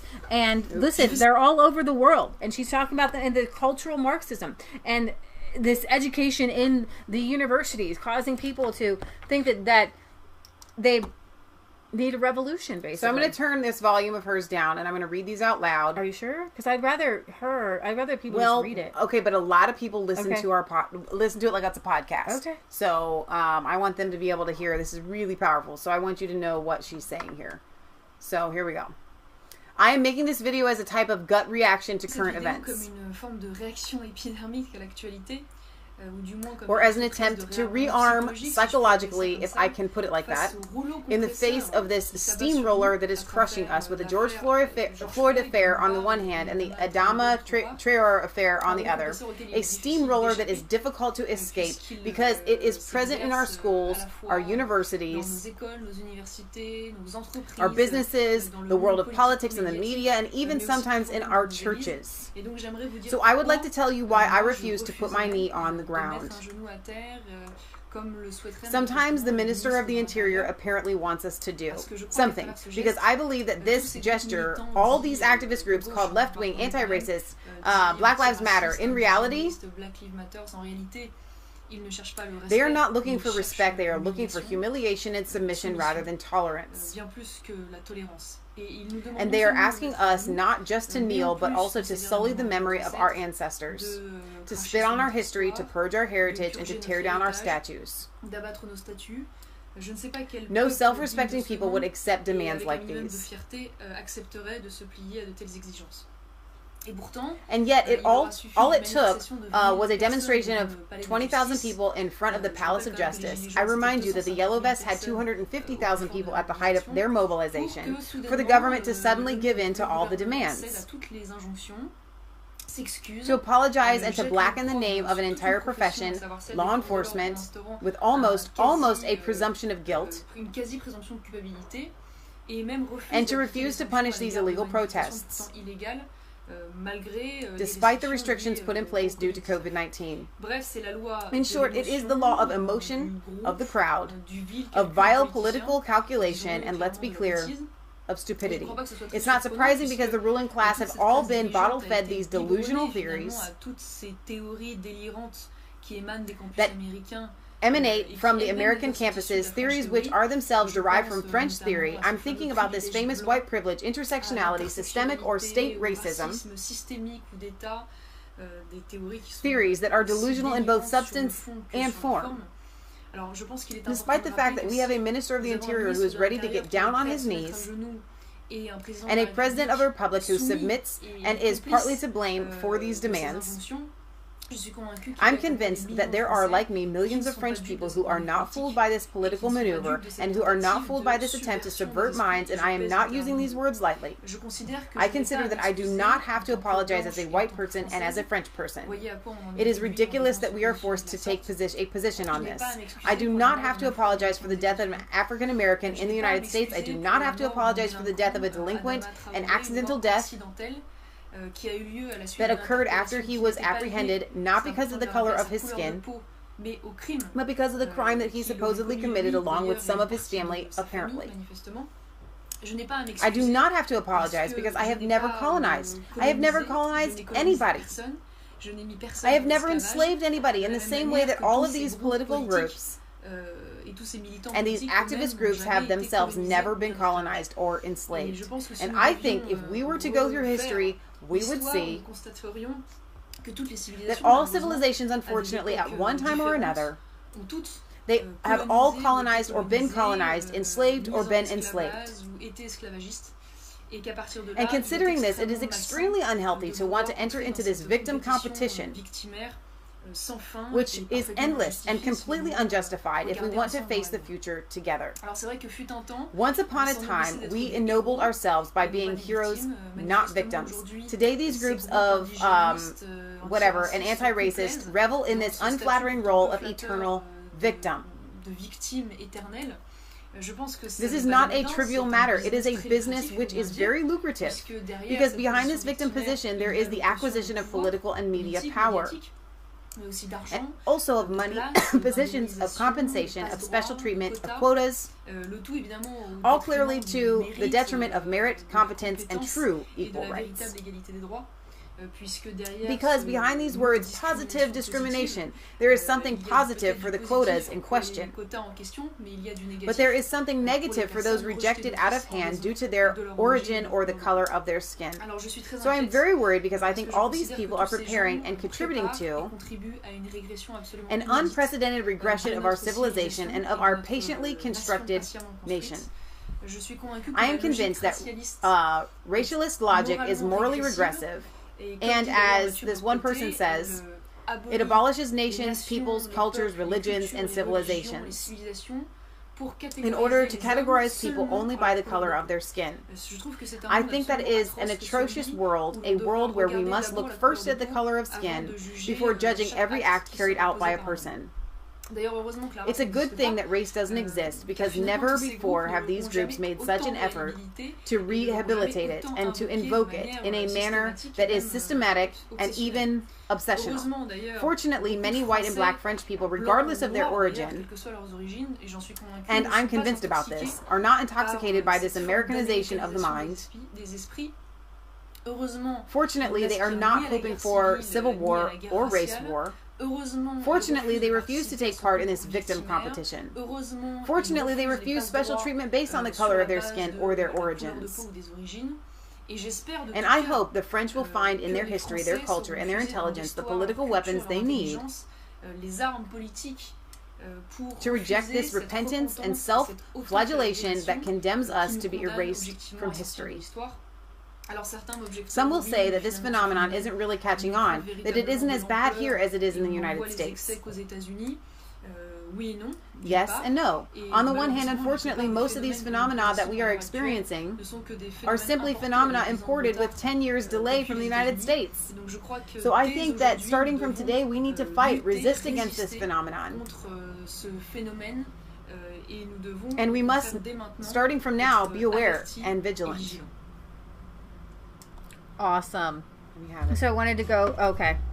There was a few good comments there from... We'll get to the comments. I'll let you have them back. Yeah, there you I need them. Let's see. Where are we? Ladies, I'm in Germany now and can say to you that Antifa here are nothing like the U.S. They are far more dangerous. And then Lender says that the governments are going along with protests because they want everyone to worship a one world government. It is that evil.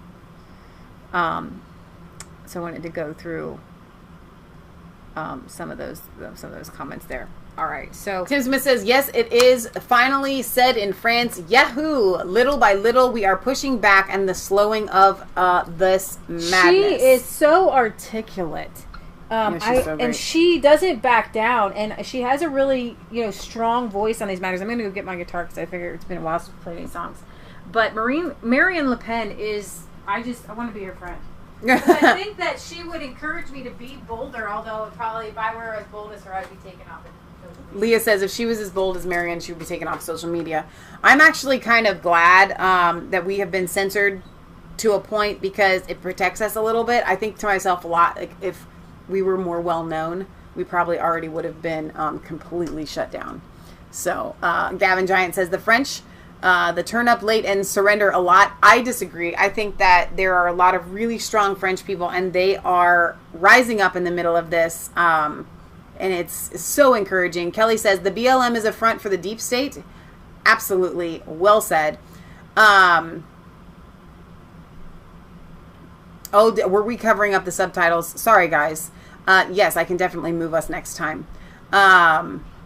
So anyway, I'm really encouraged to hear that from Marion. It doesn't matter if it's Marine or Marion. I got to tell you, both of them are heroes in my book, and I admire them and I look up to them, and hopefully one day I would love to be able to meet them, honestly. Yeah, translator. Let's see. 9mm says, everything has happened because of China. Everyone needs to put it in the fire. Listen, we are completely enslaved to the slavery. It's upstairs. The slavery of the CCP and what they have done to our society through the cheap goods, through infiltrating everything. There's such a movement going on. These truth pockets that are breaking out around the world where we are all seeing who the true threat is through all of this and the true agenda. And I think it's really interesting that starting with coronavirus, one thing or the same thing happened to the entire world at the same time, and that was the shutdowns and the fear. And what they kind of did, and I think it's going to backfire on them, is create some sort of unification bridge, right? So on the one hand, we can easily see their agenda across the board. They want a one world government, right? So we can see them implementing their one world agenda like never before. But likewise, we are seeing the truthers from around the world unify in our truth, right? And we're spreading it like the gospel. And it's spreading like fire, because once people grab a hold of it, they run with it. And it is so exciting to see. I feel connected to Marion Le Pen. I don't even speak French. Okay? We are of the same mind on many things. And I would fight arm in arm with her. I'm not British. But I love Nigel Farage. Okay? I love Tommy Robinson. I love Jada Franson, even though I disagree with her on some stuff. Right? I mean, I love President Duda. Viktor Orban literally could be my best friend in this whole world. Okay? Polish people, the Hungarian people, like we are united. And it's amazing. And I think it's biblical. Yeah. It's definitely biblical. It's like Leah had said, if you are my brother or sister in Christ, we are connected far closer than I will be connected to anybody of my gender, of the color of my skin, of a lot of my different ideological beliefs. We're connected on a level that is incomprehensible to anybody that is not a Christian. Okay? And like I've said before on this show, when I meet a Christian, there's just something that's like, you're my brother from another mother, right? You're my cousin. You literally feel connected to these people. So I want you guys to be encouraged that there is a movement that is so huge that you can't see. It's below the surface, because they are trying so hard to mask it because it scares them how big it is. So they're trying to put on a front that we don't exist, that this movement isn't happening, but it is, and it doesn't matter how much they try to tell everyone that it isn't happening. It's still happening. Okay, so be encouraged about that. All right, Leah's getting her guitar. I'm attempting to. And we're gonna sing a song. And there goes the camera. No. Sandra Hermit says, "You know who owned slaves? Mohammed. Jesus never owned slaves. Why are they against Jesus?" Very, very well said. 412 says, "Coronavirus has me watching golf like a grandpa." Dude, you got to find something better you can do than golf. I mean, it's safe at the very least. It is safe, but there's got to be something better than golf. I grew up, our dad had us watch golf on the weekends. It was like, literally, what we did is you force yourself to get into it like it is something exciting, like a real exciting game or something. But it's just not. It's not. It's just not. Can you give me a pic from over there? What? Give me a pic from We over have pics. Let's see. Do you need a cable? I have a cable. Let's see. Let's hope we're tuned. Can you be tuned enough? Yeah. Britbot says, "Michelle, you're a Christian and you have plenty of friends who are different, i.e. pagan, atheist, or other religion. That is good. We all have one goal, and that is to change the world for the better." You know, when I was listening to Vodi Bakum, I'm listening to his sermons online since we introduced him to you guys. And he was talking about the 3 different things that make up people's life. And they talk about your worldview. And one of the things that he mentioned of the 3 was that the very last one that he mentioned was that we all agree that the world is bad and we're trying to find a way to make it better. And I think regardless of who you are, that's a fact. Everyone will agree that the world is bad and we want to find a way to make it better. It's just our worldview skews what we think is bad and what our ideas are for making it better. And I would go farther and say it's not as bad as it could be. Yeah. Because of Christianity. And I think the world is actually getting better and people just don't even recognize it. I agree. And if you look back 1,000 years, people in poverty, people dying, being burned at the stake. I think that there are different areas of the world that need Christianity, like China. And where Christianity flourishes, the world's a pretty cool place.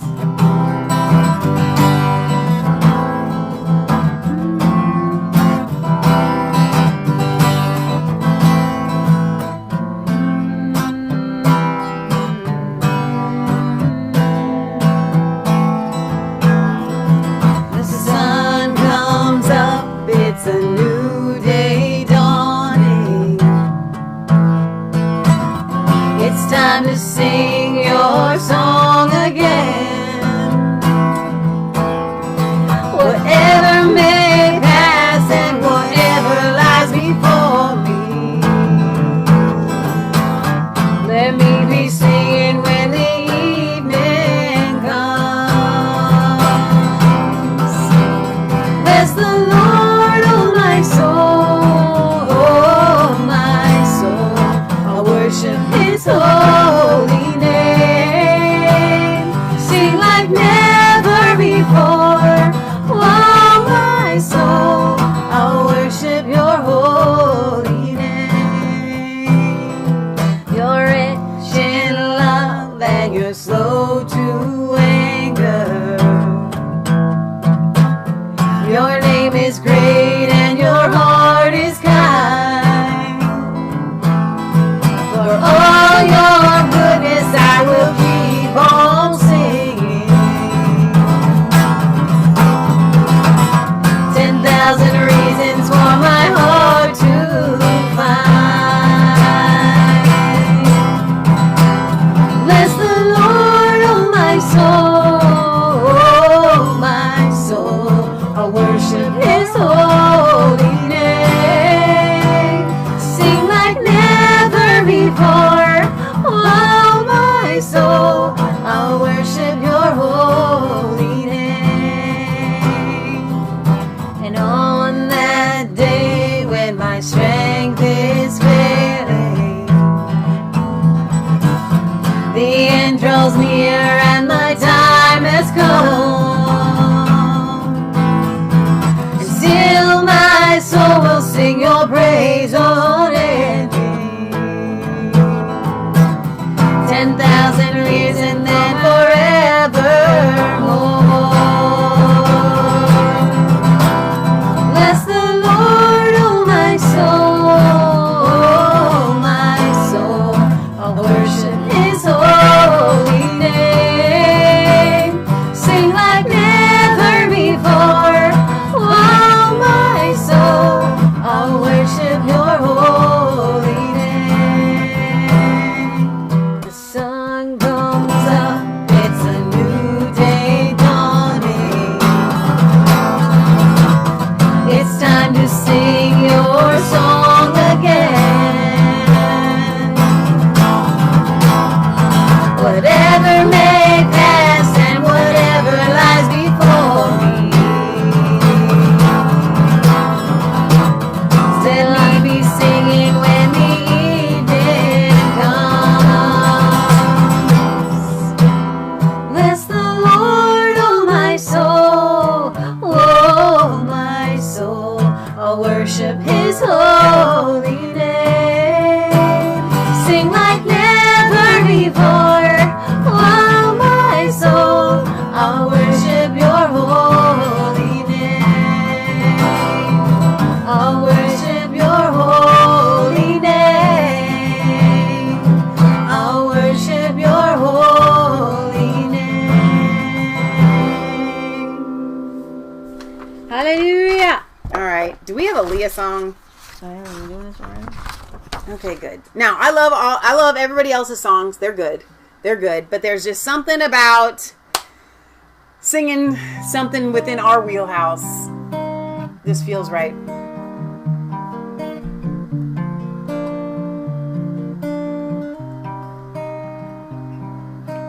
In the oh Lord, I put my trust.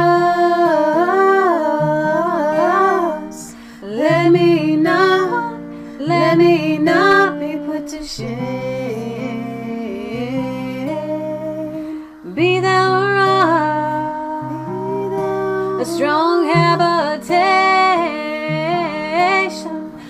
I may continually resort.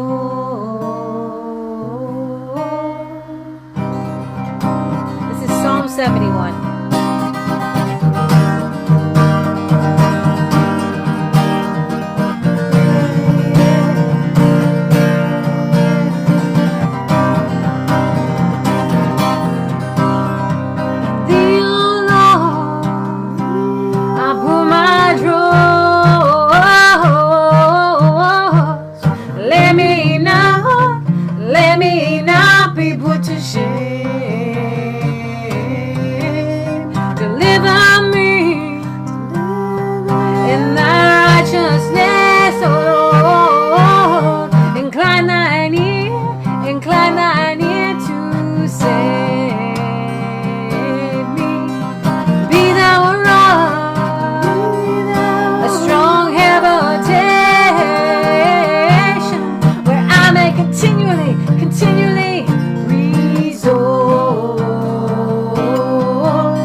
Long-suffering and plenteous in mercy and in truth. Teach me thy way, and I will walk in thy truth, oh Lord. Unite my heart to fear thy name. Oh Lord, it's dark. Oh Lord, I'm lost. Find me.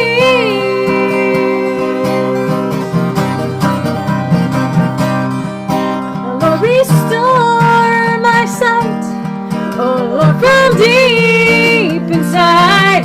Lord, open my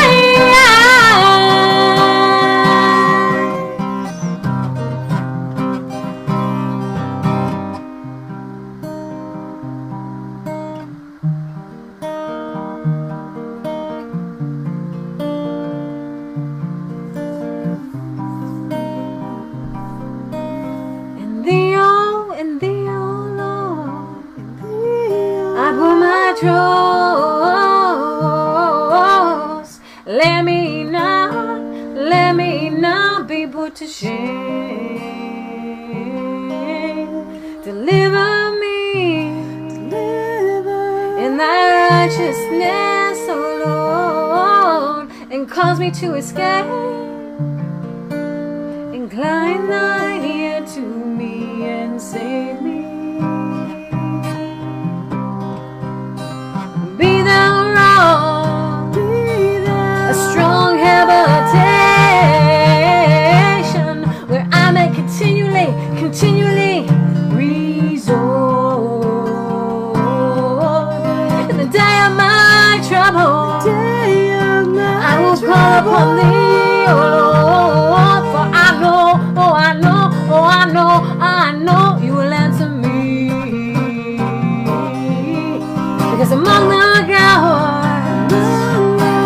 is not like thee, oh Lord.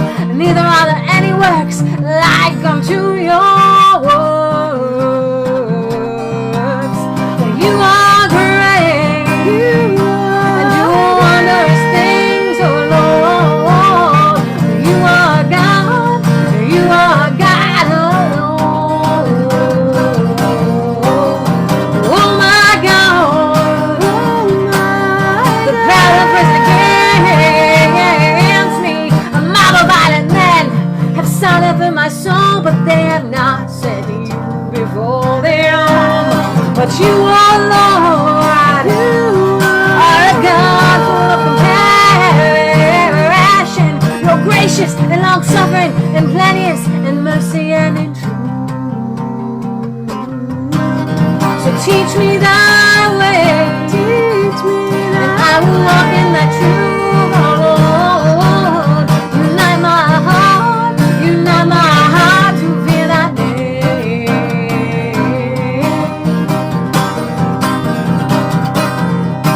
Lord, it's done. Lord, I'm lost. Find me.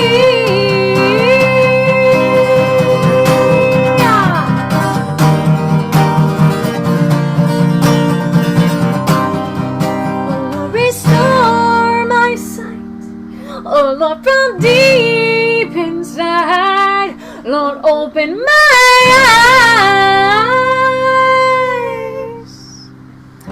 Awesome, awesome, awesome. I love it. I love it. I'm glad you went and got your guitar. You can finally sing songs. It's they been don't a while. have to get censored and all that stuff. Thank you guys for being here. Are you going to sing another one? Maybe. It's kind of late. Okay. Well, I guess it's not terribly late, but we're over 2 hours. You want to do another one? She's on a roll, folks. All right, if you want to stick around, we're going to do one more.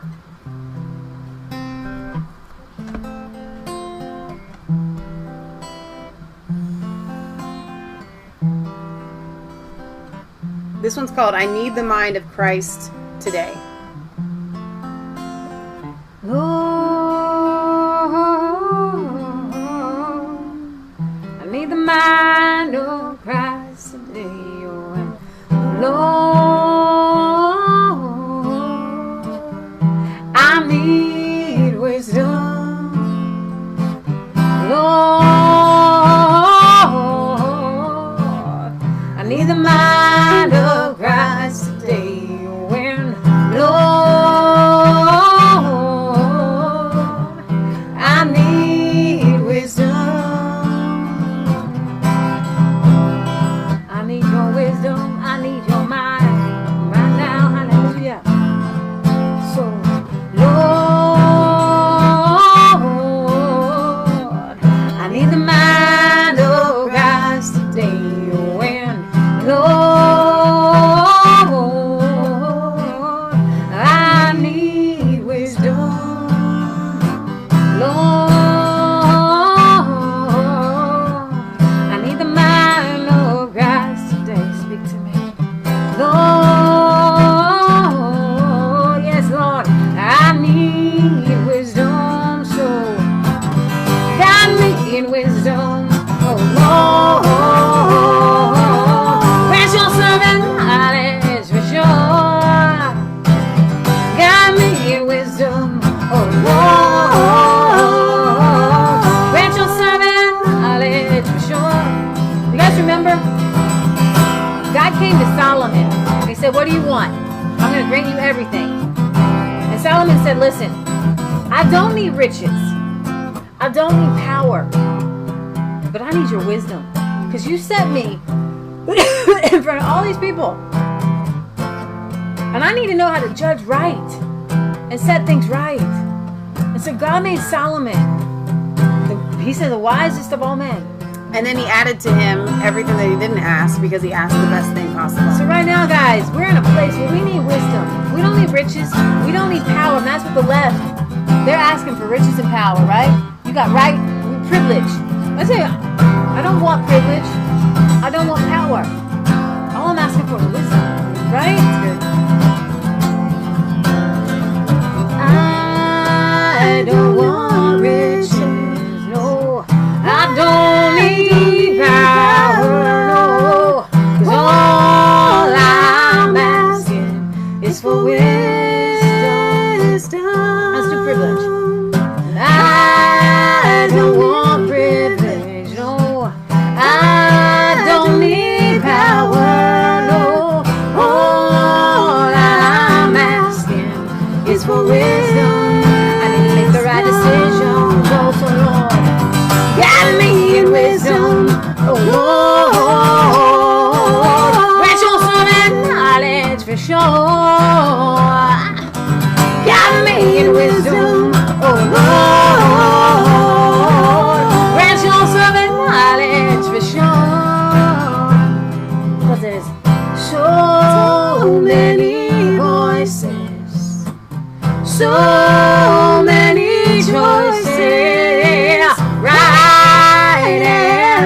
who to follow and who not to follow, God.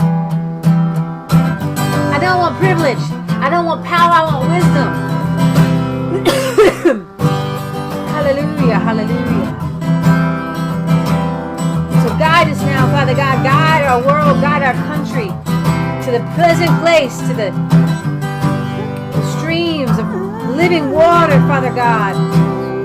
And may we bear fruit as a church, for our leaves are for the healing of the nations. Hallelujah, hallelujah. We speak healing and unity right now. And right now we just pray, Father God, that we will all have wisdom and the demonic forces around the world will be exposed. We need to know the difference between right and wrong, and where to stand on things. We pray that you give everybody this wisdom. Not any special wisdom. This is wisdom that comes from above. It's first peaceable and easily entreated. That BLM group is not peaceable or easily entreated. You just talk like human beings. Lord, I need the mind of Christ today when Lord, I need wisdom, yes. Lord, I need the mind of Christ today when Lord, I need wisdom. I don't want riches. No, I don't need power.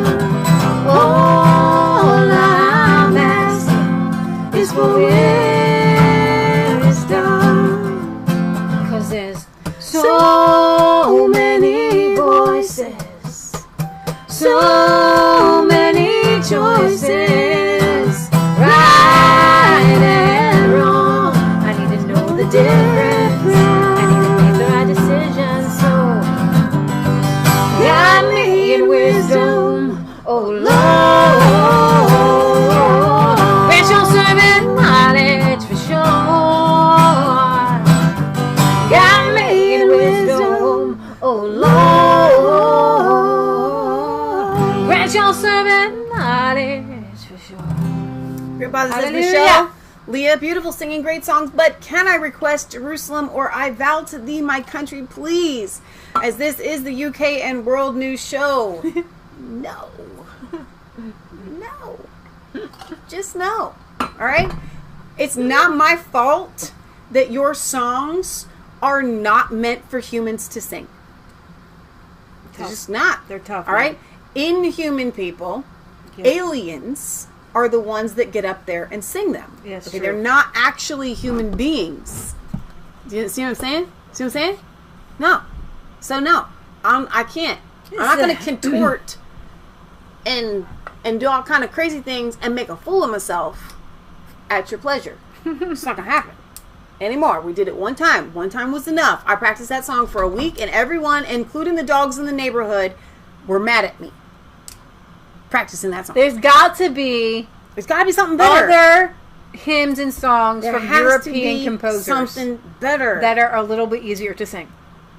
Oh, y'all, you go ahead. Afterwards, this is for Barry. What do you do with a drunken sailor? What do you do with a drunken sailor? What do you do with a drunken think sailor? she's Early in Santies. the morning. Sea shanties. Count. That's okay. It's pretty British. Anyway, y'all go and listen to. Way up she just look up the song rises, Jerusalem way up she rises, way up and she listen to it. rises. And watch Early in the morning. diaphragm of the Throw me person longboat that till he's sings silver, it, throw me right? longboat till They have to he's really silver, like throw me almost longboat. like steady themselves. You take the higher road and I'll take the lower road and we'll meet in Scotland tomorrow. Okay. Na, na, na, na, na, na, na, la, da, da, da, da. All right, we're gonna sign off. We love you guys. God loves you. Remember, it's not just a conspiracy theory. If it's actually the truth, please like, comment, and subscribe to both of our channels, Resistance Chicks and Mass Faith 3 Plug. Patriot Gallery did a blog last night. You can check out on Resistance Chicks. She'll probably premiere it sometime today. On only, I know you're joking, and I'm joking back, but I'm serious. So she'll probably premiere that later today. So we love you guys. Thank you for singing, Leah. Now I want to watch Master and Commander. We'll be back later this week. An all-male cast. Get this. On the 3rd of July. We'll be here 4th of July Eve. Maybe. Probably. What did we say? We were talking about not doing a show because we were going to try and do something fun. Not that being with you guys and doing a show isn't fun. No, Don't we're just say looking that. at the weather. We were trying to figure out which day would be best for us to go canoeing. But we'll probably be here. We'd like to do a little patriotic thing for you. Our friend, Glenn Beck's going to be doing something. I think it's the 3rd, but I'm not sure. So I got to check it out. I got to check out the schedule. It's up in the air, but we'll be here for you guys this week. We will be making videos. And if we get a rainy day this week, I will do a Bible study, Redneck. And we're going to go into Acts chapters 6 and 7. It's going to be awesome. You're going to love it. So. I was at my friend's and I did get the poison ivy. I did. Are you serious? See, look. I washed and everything. Man. Tea tree oil. I just put it on. Okay. All right. We love you. God loves you. God bless. God bless the UK. God bless the EU. God bless Russia, China, Africa, Australia, South America, oh my gosh, you can't hit them all. Arctic, Canada, Fiji Islands, Hawaii. He's got the whole world. Malaysia in his hands. God bless the Chinese Christians and bring the CCP down. In his hands. Oh. He's got the whole wide world. Oh, sing it, girl. In his hands. Oh. He's got the whole world in his hands. Woo! So, wherever you are at, if Leah missed you, don't take it personal. Okay? All right, you guys. Have a wonderful rest of your Sunday. Mongolia. Oh, my gosh. Kazakhstanis. We're just praying for the Middle East to get saved. We just got to. They need a. Right. Britt Bozzy, you know they need Jesus there, and that is the only answer. Know. Yeah, he does know. He says it all the time. And the autonomous zone, kind of their own country. Chaz, Chop, whatever. There's supposedly maybe some bikers going on July 4th to just tear it apart. So I'm guessing that the city of Seattle will take it down before then, just to not allow the bikers to do it. Right. They said that Antifa is trying to take on these bikers, and they said it's going to be like the what do they call them? Hell's Angels versus the Teletubbies or something? Like, yeah, I don't know. Go Power Rangers. These kids probably were raised on the Teletubbies, though. That's the problem. And that's the issue. It's all mind control. Okay, you guys, we love you. God loves you. God bless.